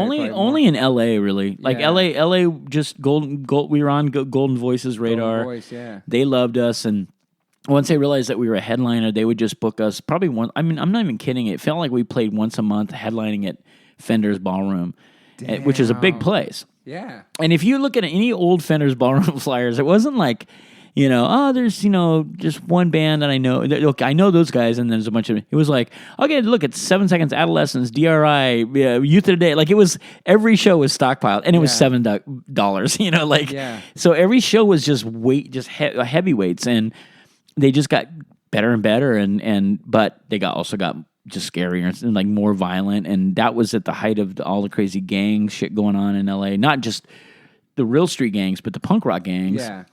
And we were in the middle of it because we had friends that were connected with all of that stuff. Like every show, literally the main people that were kind of the leaders of that show would come up and say, "Hey, bro, what's going on? It's good. I'm glad you're here." So we talked about it earlier. Like they were friends of ours, And the thing was they were always on their best behavior with us because they loved us and they didn't want us to see that side. And, they knew that we were against it. We sung songs up against it. Yeah. And we talked. I would piss my bandmates off because I would talk for 10 minutes about it. I love that, though. And so, well, it was probably really boring, but I couldn't handle walking around afterwards and just seeing blood, or just seeing some kid get carted off and just Totally. It was like, this is a punk rock fucking show, man. We're like, this is when did the battle thing, and I remember one time I tried to get in the middle of it. There was like suicidal people and the lads were a big deal and Fight for Freedom, all these different little cliques, and everybody at a big show like that, no matter who was playing, they were all out and ready to go, the family and all that stuff. And it was just, we just didn't. We tried so hard to I would literally try to go to every person that was perceived as a leader and say, talk to him. "Hey, bro, can you do it? Just please do us a solid and let's try to work out so that kids don't get fucked up tonight. But please, I know you have beef with these guys. Yeah. All I ask is that if just tonight, if you could just not do it for 3 hours, I would do that. And a lot of times they'd listen, man. They'd be like, I hear what you're saying, But you have Walk Together, Rock Together, though. The song is about that stuff. I know, but you're young, you're caught up in it, and a lot of these kids are just they didn't have great lives in the first place, and the first time they felt a sense of belonging and same worth. with you though. Yeah, but I went in a different direction. I figured out what I guess early on I figured out what pleases me and makes me happy. Yeah. Some of these kids, it took them a little longer, and I know friends that to this day will say, "Man, I miss fighting." They mean it. They're like, I was good at it. I love to fight. I was good at it. And I was never good at fighting. So it was like, I guess early on I just figured, okay, I'm not good at that, so might as well. And I should have been. I was raised by, bikers and shit. I should have been a lot tougher but there was something about me that was just a little too, soft and emotional, I mean, it took me a long time to have to fucking face that. Yeah. And it was kind of a bummer. I wanted to be tough. I did. I was a part of a subculture that was based on it seemingly so. But again, I always go back to the Clash. The Clash were a breath of fresh air. It was like there was something very sensitive and thoughtful about the lyrics and just the way the melody that they had, and they weren't afraid to do something like Judy's been working for the drugs. And, it was a silly, goofy song, but they weren't afraid to do that kind of stuff. And I thought, shit, man, they're as punk as you can get, in my mind. So I don't know. I tried to look for the other things that were maybe not as obvious, because but I was drawn to, I got to say, and this is, you can probably, I don't know if you talked about this, but since things are so different now and things are pretty safe feeling. Totally. I do find myself kind of going, God, I wish there was a little more danger in there. It was scary going to CBGBs in those matinees. Yeah, just getting there. Yeah, probably. It was totally scary, man. Yeah. Like, there was a vibe and energy there. You knew what was going to happen. Like, don't fuck with that kid. That was the local guy. Like, you knew who to respect and stay away from and mind your business, but sing along and have fun. And don't you're bump into in that guy. And you're in fucking New York City, where they're like, man. even if you're like just not even thinking about punk rock back then. Outside too, yeah. Like Lower East Side was pretty fucking scary, you know. But yeah, you had all of that. All of the elements were already, and then you had the cops who hated you, and the fucking rednecks and the Marines. Yeah. Like there was always somebody that hated you, and so it didn't make sense that we would just hate each other so much that we'd have to fucking fight at inside the venue, yeah. Or I'd even say, go do what gangs do and go meet at a fucking spot away from here and beat the shit out of each other if that's what you guys need to do. And it was like it was never going to happen. It was just and it was it was just a bummer. I felt I didn't feel responsible ever, but I just felt like powerless too, we're powerless. Yeah. We're not even getting through to any. I mean, we were, but not we even just, some of your friends. Yeah. Nobody at some point people just stopped fucking. They were like, I guess this is what we're here for, and it was growing. There was more and more people every show, but it was just like, this is not right, man. This got more violent. Something's wrong. Something we're missing. Did people connect to walk together, rock together, and like not just boys fun back then? Did they get it? Were they? Because nobody, I don't know. Nobody was singing about shit like that back then. I don't know, to be honest with you. Like Toby. the girls come up to you and say, "Oh my God, thanks for that song." Yeah, yeah, and we drew a lot of girls, and so that was.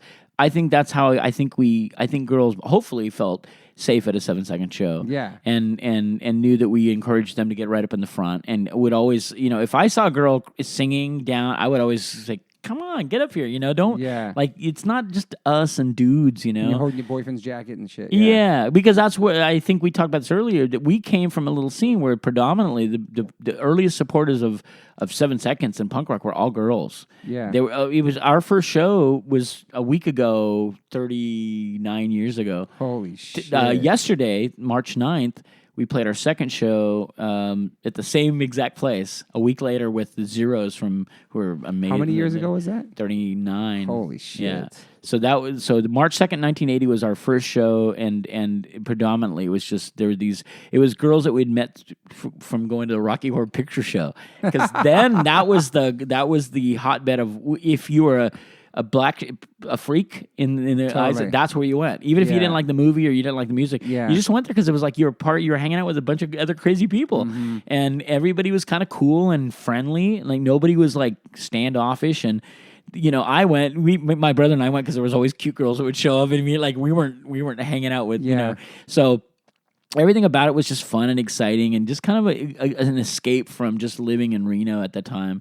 So to go and play like we did and see it's just all guys. We were like, what the fuck? We're the girls, man. Yeah. So I think it did. I think I remember just reading letters to the Max and Rock and Roll, and a girl would say, thankfully some bands are speaking out against sexism and stuff. And I remember feeling very proud of that. And it should be. Not really feeling like I never took any.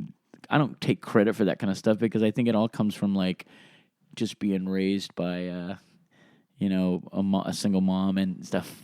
It's good seeing you.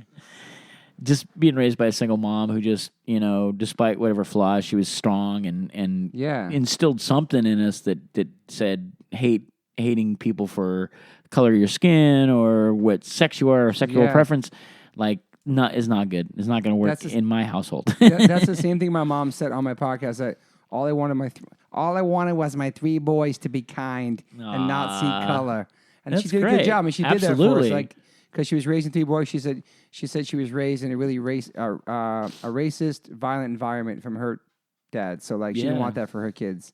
I think that what stuck with us the most growing up. She was saying with you. How old is your mom, if you don't mind? It's 70, I don't know, 74 or something. Okay, so our moms are close in age. I think it's. I'm really. I try and imagine their lives growing up and the stuff that they had to watch and witness. And the same thing with her dad. he was just an old, racist guy. He was a sweet guy, Yeah. but he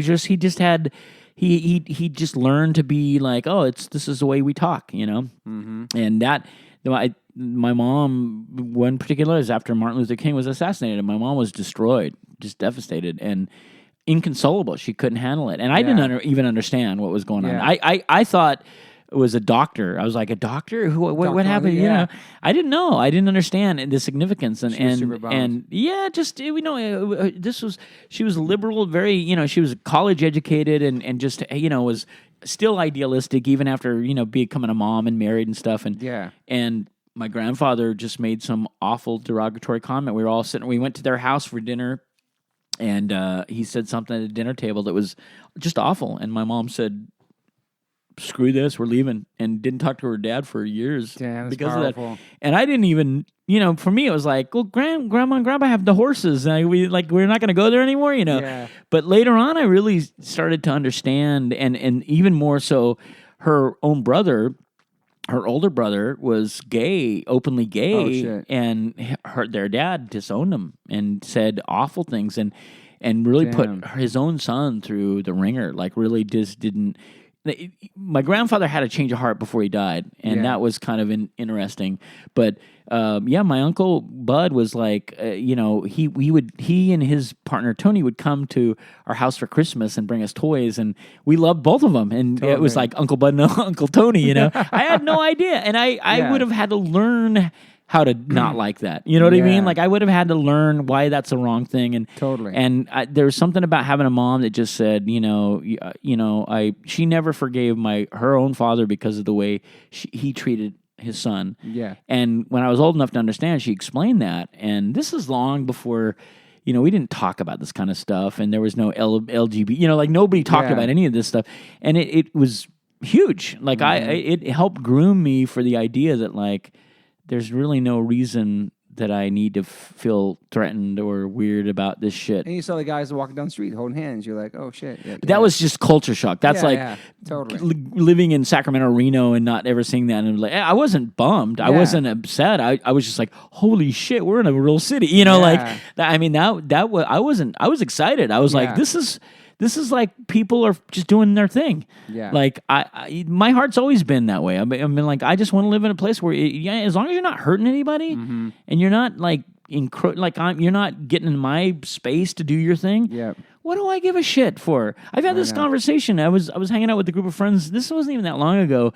It was at a restaurant in Sacramento that used to, at every Wednesday night, there was a club that had this gay dance thing, and they'd all of the patrons from the dance club would come over to this late night restaurant and eat, and it was people dressed in drag and crazy. Yeah. We would go there because it was just like, fuck it, this is the best show ever. Totally. We're eating, we're hanging out, socializing, and then we're watching 7 feet dudes dressed like Marilyn Monroe, whatever. It's awesome. Never did I ever even consider it being weird. I was just like, it doesn't bother me.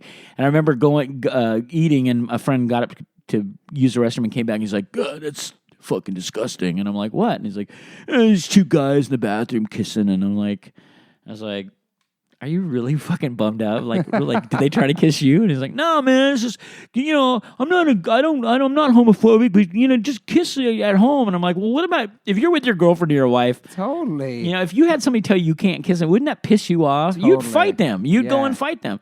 Yeah. And he just couldn't understand that. And even one of my closest friends who was there, was going, it really doesn't bother you? Like, I can't remember the question, but it's like, are you really for real? That doesn't it gross you out at all? I'm like, no, it doesn't. I really don't trip on it. I don't give a shit. I don't. It would be just as, I have to accept the fact that when I kiss my wife in public, that might be grossing somebody else out. I don't want to think about that shit. I know. I don't. Yeah, I'm not going to we're not going to fucking shove our tongues down each other. This is, I get society and how that works, but I'm like, I don't want someone to tell me that I can't be affectionate with someone I love. And so let's try to think about that in another way or something. I don't know. I don't know why I don't trip on it. It's just not something that I ever wanted to bother with. No, I don't care either, man. Like, I've had too many friends that I love, and people in my life that I just, You know, I can't be a hypocrite and go, well, they're okay. You know, Uncle Bud's okay because he gave me toys when I was a kid. You know, like exactly. fuck that. You know, whatever. All right, so let's get back to 99 Red Balloons. You said the reason, like, what inspired that? I remember you saw the video, and then the first time playing it, the reaction was amazing. Yeah, just the video was adorable, and I thought she was so cute, and so cute. It was just weird. Remember, if you think back on how it was even filmed, it looked like it was filmed it was the early days of video. You know, it wasn't very professional, really. Yeah, and it was something cool about this little weird German band that was they had this anti-war video. Were you watching on MTV at the point? Oh yeah. Because MTV, we didn't get MTV for a year after it went out everywhere else. Oh shit! Reno punk rock kids would drive up to Lake Tahoe. This is how we started clicking with. There was a little South Lake Tahoe punk rock scene. That's how we met Troy and Dan. Okay, awesome. They were up from Tahoe and they lived in these great little like A-frame houses. Everybody skied and everybody, you know. And so we'd go up there for the weekend, and one person would say, "All right, everyone can converge on my house. My parents are gone. We can play music. We can listen to music, and then we'll just watch TV all night long." It was like a huge thing because we'd never saw that before. Yeah, and it was just like we didn't have it in Reno, so we'd make a whole weekend out of it and watch just fucking terrible Motley Crue video, whatever would play. We just like, oh look, it's Phil Collins, you know. Like it wasn't even that it was great, but that video came out, and I remember just being like, this is so weird. The song is weird, and I couldn't wait for it to see it again. You'd have to wait sometimes for it to come back, and I just loved it so much. And one time we were at practice, and I figured out the da which I'm not a single note guitar player guy at all, but I figured it out, and whoever was playing, I guess it was Dan Posnack, I said, just figure it out. Da, da, da, da. So we started to do it. Steve hadn't gotten there yet. We were waiting for Steve to show up at practice. And then we started to mess around with it a little bit. And then I said, we should speed it up. Like, da, da, da, da, da, da, da, da. And then we just fucked with it. And then Steve got there. And Steve loves just poppy melodic music anyway, so I didn't think it was going to be a tough sell with him, and he was just like, oh, okay, you know, he started doing his thing, and then it became the minute the band said, hey, this is pretty cool, I knew we had something cool, you know. It works so good too, man. It's just fun. And then the whoa, it was like, it's perfect for you guys. That was our thing. And so I was just like, it's built for us. You know, it's a cover song. We never really were big on, you know, we did If the Kids Are United, we did Boots Are Made for Walking at some point. We did, you know, but we never really were like, let's do covers. And that one just made sense to me. Especially a pop song on MTV, like nobody's doing shit like that. Well, that's the thing. And it was also sort of like, it was like in Reno, the tougher punks were like, fuck that pussy song. Why are you doing that song? You know? And then, you know, oh, I get it. You're making fun of it. I'm like, no, we're not really, to be honest with you. We're not doing it to shit on it. We like it. Like, we like it. And I mean, there was a lot of songs. We were at this, right around the same time we were trying to do Boys Don't Cry, like The Cure. And we figured out another version. We just never recorded it, and it never. Sick. It was just like it was just like fun stuff that would make it fun for us to do, and just make us a little less typical. Because we weren't like the most unique. We weren't that original sounding. Like nothing was. We hadn't really found our sound. We still had elements of like a little DOA, a little Minor Threat. Like we were fans. Everything that we listened to, we just kind of soaked up. You know. Yeah. So we were just. This is at the time where we were really kind of defining our sound, not thinking about it, just trying to just find a way to, you know, we practiced it a lot, and we were playing so many shows, it was hard to even find time to practice. So it just was an accident. I remember when people said, "Are you going to play that show in LA? You guys are going to get killed." And I was like, why would kids be pissed off? And then more people said that, and I'm like, should I be thinking about this? Like, should I be scared? Yeah. Like, did I miss something? Is it like maybe they're German? Maybe I didn't know they have Nazi roots. I didn't know. I didn't understand why people would be so up. I'm like, it's a cute song. What do I? Were you worried about playing it there? Or no? A little bit, and we just said, let's just do it. We played it at that show, awesome. And like I said, the place went nuts. And from that day forward, it was never. It became just as much our song as it was theirs. Did they ever contact you, the artist, or anything? Or no? No, BYO had to contact them for the publishing stuff. Yeah, and I'd heard through the grapevine that she Nana is her birthday is exactly my birthday, same year, day, and month. Holy shit! Yeah, that's weird. So you didn't even know that back then. It was the weirdest thing. That's fucking crazy. Yeah, and then my ex-girlfriend had I think she wrote to her, and Nina had acknowledged that she liked our version of it and thought it was cool and stuff. But it just was a funny, silly song that just worked, and I never wanted to, I never got sick of it. People go, you must be so sick of playing Walk Together, Rock Together, and Young Till I Die. I was like, no, you have to believe me, I'm not. Like those songs, sometimes there'll be a lull, and if that song's next on the list, I'm like, yes, I know this song is great. I know the crowd knows it's great, and it all focuses in on that. 99 Red Balloons is one of those songs. And it's just great. Fucking Ian's all over it. If you listen, you can hear his voice. Shit. And just it was. So he's singing on that too on the cover. Huh? He's singing on the cover of that. You mean? He's singing on the Whoa Whoa Whoas. Holy shit! The very beginning of there's a little kid toy. Yeah. That was Don's daughter. That, like I said, it was his basement was his little kid play down in there. Holy shit! And Ian is he was just such a part of it. Like he was recording us and coming in. He seems so supportive of 7 Seconds too, man. He's been great. He was the first one that when I sent out the note that we were breaking up, when we broke up, he first one to call me and just checking in. He's just like, how you doing, man? Like when we played DC the last time a couple years ago, he came out, and there's always this moment because he always comes out if he's in town, and he's always on the same exact spot. And I've seen footage. Somebody sent it to me once. I just try not to look over there because I'm like, I don't look up to him like in the way that people should and would, because I've known him too long, and he is a friend. But there is moments where I'm like, he is the shit. I mean, you can't. If anybody's is the shit, Ian MacKaye is the fucking shit, and it's because he's just, God damn it, man. And he's lived that way his whole life. He's just honest, and he's the epitome of everything that he represents. Absolutely, and he takes the time. And like, how many times have you seen the photo of the little couple hanging out with Ian at the Discord house? Dude. This dude is a busy motherfucker. He's doing all kinds of shit. I mean, man. he's like cataloging music for like the library, like DC Dude. music. DC gets how important DC music is, and that scene is. Unlike most cities, like they've said, hey, like this is our part of our history. Yeah. And he's accord that he's like he's made it, and he's got so much going on, but he's just solid, and you can't have a better conversation with anybody. No. He listens, he talks, he's funny. And he lives everything. He just lives it his whole life. He's stuck by everything. His values, everything his whole life. He's always been right. He's told me. I don't know when 7 Seconds we were looking to. We had the era where.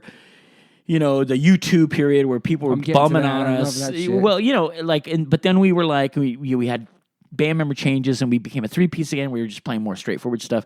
I was just talking, and he was just saying, dude, just start your own fucking label. Stop with signing with these goofy labels. Yeah. Don't worry. Don't try to be on fucking Epitaph or just start your own label. He goes, it's a lot of work, but and he was right. He was absolutely right. Actually, Fat Mike told me the same thing. They're smart. They know exactly what's going on, and they know it's going to be work, but if you do it, you'll be better off because you'll own your own shit. You won't have you won't have regrets. And I don't have regrets, but I just am like, I want to tie everything together. At this point in my life, I don't want to have all these labels. I had to go, hey, that's been out of print for 12 years. Can you? No, you can't release it. It's like, well, why? Like, you're not making any money off it. I don't even want to make money off it. I just wanted to, before I die, I want all of our shit out there. I want to know that it's just all out. We worked our butts off on it. It shouldn't be, hidden in some fucking vault somewhere that nobody gives a shit about. I think it's smart to do that. Who knows? Yeah, I mean, I don't even know that the world doesn't give a shit about it. I give a shit about it, and it's like. It's just, one of those things where maybe it's too little too late. Maybe I should have been more savvy when I was 20 or 24 or 25. But anyway, Ian is one of those guys where, Ian's always, he's off to the side, and there's always this like, why does he have to stand right there? Like, if I look, I can see him, Yeah. And he just always has something so sweet to say. He's like, we got done playing the last set, and like we were having, we're there's always a feeling over the last 10 years, this might be it. This might be the last tour. I don't know if we got another one this. And he just said, now that's a band, and I was like, I don't even care what that means. I just know coming from you, it means so much. That's fucking awesome. And shit, man, it's, I've loved every moment of our friendship. It's always been, the only time I ever feel kind of like I'm imposing as somebody, and he's giving me shit for it. He's like, you never call me. And I'm like, I just don't want to bug you, man. I know you're busy. And he's like, fuck that shit. He's good at that. He's one of those few people I'll take that from where it's just like, just stop that shit. And it's not, life's too short. And he's right. He's never really been wrong. I love that he's completely off the grid, but then you can just call Discord, he'll answer, or you can just email him. Yeah. He just answers right away. Oh, he's great. He'll answer his emails like boom. Fast, Just like, I dude. know. People will post, the people that aren't in bands will go, oh my God, Ian just wrote me. Like, he's not just like a guy that just is like, yeah, I guess you're important enough. I'll write you, Yeah.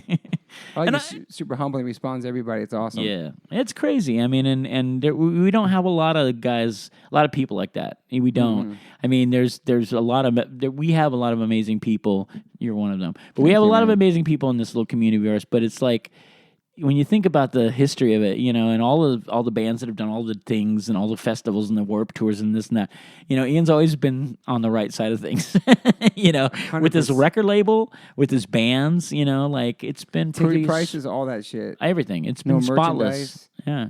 Dude. Yeah, and that's why when he's the only time I'll ever get pissed and feel the need to defend. Like most of my friends who get shit on, I'm like, you know what? They don't even need to defend. What they do is that's enough. But man, Ian is one of those guys. I'm like, not in front of me. Like you can't really shit on Ian. Like he hasn't like. Well, thing is, I was coming into a club and he was standing there and he didn't say anything and he did. And it's like, I don't even want to have that. I personally, I've been in that situation. I know you have, where you're just getting out of the van after a 7-hour ride, and some kid goes, "Dude, you want to fucking sign my record?" And you're like, "Can you just give me 10 minutes? Second, let me take a piss. Yeah, stretch. yeah. Like, I just want to get my brain out of the van. Like, I'm a nice guy. I love chatting and talking with people. Yeah. I will sit at the end of the night. I'll be the last guy that leaves a club after being the first. I don't mind it. I love it, but just give me some time. Like, let me have a little bit of time to just get my brains back to 100%. So after Walk Together came out, which was all a great record, and the lyrics you guys were singing about, everything was happening then. How long was that in between doing New Wind? And what was the inspiration behind that? Well, we got back from the 85. Well, so we'd had a lot of changes. Troy left the band. Okay. And had to deal with some stuff at home, family stuff. And then Steve left the band, or maybe Steve left first. It was the second time Steve left. And, I went through this thing of like, God, man, I don't want to I don't really want to do a band without these guys. This is whole. But the problem was the 7 seconds, it just, our wheels, I mean, we were rolling, things were really going well. And I've never been an ambitious, like, we got to keep moving keep the dream alive. I've never been that guy. I'd never had that machine moving, got a hit song. I've never had that sense about it. Yeah. Like I don't have a feeling of like the momentum's good. We can't fuck this up, So I wish I had actually. It would have been smarter, but we just had, Steve was out for a bit, Troy was out, and I was just like, we had a tour booked. And I was like, well, we can't cancel this tour. Everybody's busted their ass to help us get the show. Was it a New Wind tour? Let's see. Walk Together came out. It's the timeline is, and I know because I'm writing this book and I'm trying. I got to search deep, but at some point, Steve left the band. His firstborn his first son happened. So the New Wind. Okay, so his first kid was born. He also was like. That was when he tried out for Metallica on bass. He auditioned for Metallica as a bass player. I did not know that. Yep. Puss had called him and said, shit. "Dude, Metallica are looking for a bass player for Cliff Burton." Holy shit! Your name came up, and would you want to come down to San Francisco and try? And Steve loved Metallica, and so he's like, "Yeah, sure." So he went down and did pretty good. He just, whatever. But it was a weird time for us, and Steve was just going through his own thing with family, and I was just like, God, I'm like the one. I can't see this just stopping right now, like. So my whole thing was that I was still talking with Steve and Troy, and I'm sorry. So Steve came back in the band. We put New Wind. Oh man, the timeline's getting weird because Steve's son was on the cover, the original cover of New Wind. We toured with. Oh God damn it. Because we also recorded part of New Wind in D.C. with him. Yeah, that's right. You said demos or something, yeah. And that was when Belvy K was our drummer, and Steve was back in the band. Steve and I, Belvy took Troy's place, moved out from New York, moved out from Syracuse, because we had met him. He was in a great hardcore band called the Catatonics. Oh, yeah.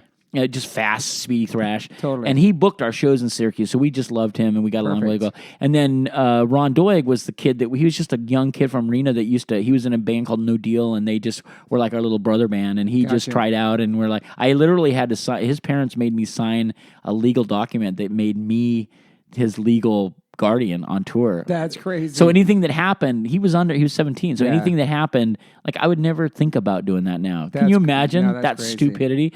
Like anything could have happened. We could have gotten a wreck. He could have gotten, but. And those were dangerous times back then. Who knew it was going on? But I think Sammy said it happened to him too because he was like 12 or 13. Yeah, and they played with you guys out here. Yeah, somebody had to be signed to be his parent too. Yeah, that was a thing. Like the responsible parents would do that. Yeah. Like most parents would be like, yeah, whatever. Like my mom. Like I think about that now. My mom, my brother he was 16, I think, for 15 or 16 when we first went on the road. So it was a different time. Parents were just weird, and seatbelts weren't a thing, and insurance wasn't a thing. So much wasn't a thing. People were smoking in cars and airplanes, all that shit. Yeah, it was just awful, unhealthy time. Yeah. But I can't. So we went out on the road. We did the '85 tour with. Excuse me. We Walk Together Rock There came out. God damn it! I'm just having. I'm maybe right there in front of you. If that helps, I don't know if that. Well, Walk Together Rock There, I know the timeline. Walk Together Rock There came out in '85. Troy in between Walk Together Rock There and the new one. Troy and Steve both left. Steve came back. Belvy and Ron came in. We did the '85 tour. Did a whole thing. That's when we recorded the new win stuff out there. And we were on the phone with Troy every other day. Troy was like, I miss you guys. Well, we miss you. Yeah. We love Belvy. Belvy's an amazing drummer. But Belvy was also, Belvy was more into, the glammy thing and was trying to do, he would do a thing. I don't think he knew that I knew, but he would do a thing he would drink a beer and hold it up behind the drum kit so people would know that, I'm not straight edge, and we weren't even straight edge, but it was just that was his little thing. And at that point, I was just like, let's just do this. Let's just do this. So on that tour, we had a friend that followed us, and he traveled with us, and he videotaped everything. Awesome. And with the idea of making a documentary that he did make. Which should be made someday. Yeah, well, I don't know. People hit me up all the time, and it never goes anywhere. And I'm all for it because I think there's a cool story to tell there. And it just represents a time that was, I don't know. There's a story there. There should be a doc. Yeah, well, in the book, I'll make it happen. All right. So yeah, we did the tour, and then Belvy got jumped in Baltimore, and we played this place called the Loft, and it was just Loft, Jules, bad, the Loft. Right? Yeah, it was a sketchy Tough area, man. Deal, man, and got jumped. Damn. Jumped right in the streets. COC were playing, and we were inside, and somebody ran and said, "Hey, dude, come outside! Your drummer just got jumped by some neighborhood kids." What year was that? You think 87? That was 85. I had to have been there. I had to been there at that show. I might have the T-shirt still. Yeah, so I was 15. We didn't play the show. He got jumped. We ran outside. The kids had taken off. The kids had smashed a beer bottle into his ear and embedded a hunk of glass in his eardrum. So he was bleeding like crazy. We had our friends from D.C., two girls that we were good friends with, had come to the show. Escorted us. We got in the van, got our shit out, went to a hospital, took him to the hospital somewhere in Maryland. The doctor took hours. The doctor said we took the glass out, but his equilibrium was all off. His hearing might be shot, and he's done for now. Jesus. So we had 2.5 weeks left of the tour to get back. We had Florida, Texas, and all stuff. Yeah. And so we were fucked. We drove straight from Washington, D.C. To Reno, Nevada, and we have videotape. Belvy slept the whole way. He was on some kind of something that made him sleep, and just caked red blood in his ear, and us just depressed. Could he hear out of his ear? He turned out fine, but it was just a tough moment. It was a real moment. Okay, that's what this shit happens. So we got home, and it was I didn't know what to do. I was like, this is just, I don't know if we should still be a band. Violence was starting to happen a lot at shows, and we were like, I'm already sick of this shit. Yeah. And then Steve left the band, No. Belvy left the band. Troy got back in the band. We said, look, Troy was our brother, and Yeah. So Belvy moved back, and then Steve left again. It was just crazy. Was that hard, you and your brother in band? Yeah, because I've had that too. Yeah, I mean, it's also the easiest. Like, Totally. when it's good, like it's great. Steve and I have this thing where we do on every tour where I do a lot of driving, and when Steve sits up on the passenger side after a gig, we'll sit and just talk and laugh for hours, awesome. And that's who we are. That's really who we are as brothers. But on those nights where he's having a tough night or I'm having a tough night, we also know each other better than anybody else, and we're just like, fuck you. Like, who do you think you are? You're not my, and we've had fist fights. I mean, we've had stupid fist fights on tour. We had a fist fight at the fucking Metro in Chicago in the lobby. We played this amazing show, sold out great. Yeah. And Steve was hanging out with this girl. I was single, and I knew a girl that lived in town that I kind of hung out with, and I don't know what was going on. He was just being really weird, and I talked shit to him, and he came at me, and the security guy in the front didn't know who, he didn't recognize him. He thought some fan was just attacking me, so the security guy got in my headlock, and then I got mad. I'm like, leave him alone. He's my brother. He's in the fucking like I got. It was like a fucking Three Stooges or something, and then that night, so everybody paired off and did their thing, and then we all got back to the hotel room that night, late in the night. Yeah. And Steve had been drinking, and Steve started talking shit in the hallway, and I went after him. It was just stupid. Damn. And he got me in a headlock, and it was just like, and Troy has seen it a couple times, and I won't engage in it. I just stopped engaging because I'd see Troy's face, and it just destroys Troy. Yeah, because Troy's got so much love in his heart, such a sweetheart, man. and loves us as brothers. Truly, we all love and just he can't handle it. It's just too much for him. And I just never understood that until one day I just saw it, and I'm like, fuck this. I told Steve and I have talked. I'm like, first of all, fighting you is like, I can't fight you. You're my brother. Like, even if I want to fucking beat the shit out of you, I can't. Mm-hmm. You're my brother. I love you. I've seen you go through too much, and I've gone through too much with you. Like, I know who you are, and if we can't handle things better than being a couple fucking middle-aged dudes trying to punch each other out, it's like it's just fucking stupid, it's totally stupid, yeah. Like there's this isn't worth it, and he agrees. He just you know how it is. You get caught up in bullshit. Yeah, totally. Come on. Yeah, so. But, I mean, it's been years since we've gotten into it. It's just, we haven't toured in a long time. But it's great when it's great. When it's bad, it sucks. It's just, yeah. It's hard sometimes. And you in rock and roll history, any brothers, anybody that's been brothers in bands, it's always been a disaster, but they make the best music, it's pros and cons, but yeah. So let's put it this way: with Steve, the couple times Steve was out, and we would do a tour just to take care of commit. It was just not the right thing, and 7 Seconds Without Steve Youth and Troy Mowat it's like it just doesn't make sense. I agree. And at some point, we just said, all right, no more of this, no more fill-ins. I can't do it. I don't want to be on. It's not nothing against people we've played with. It's just this is it, and we gotta be protective and respectful about this, so. Hey guys, thanks for listening. Please rate, review, subscribe. If you haven't subscribed yet to this podcast, please do that. And whatever platform you are listening to this on, I'm glad you found me. You can rate me and review me on there also.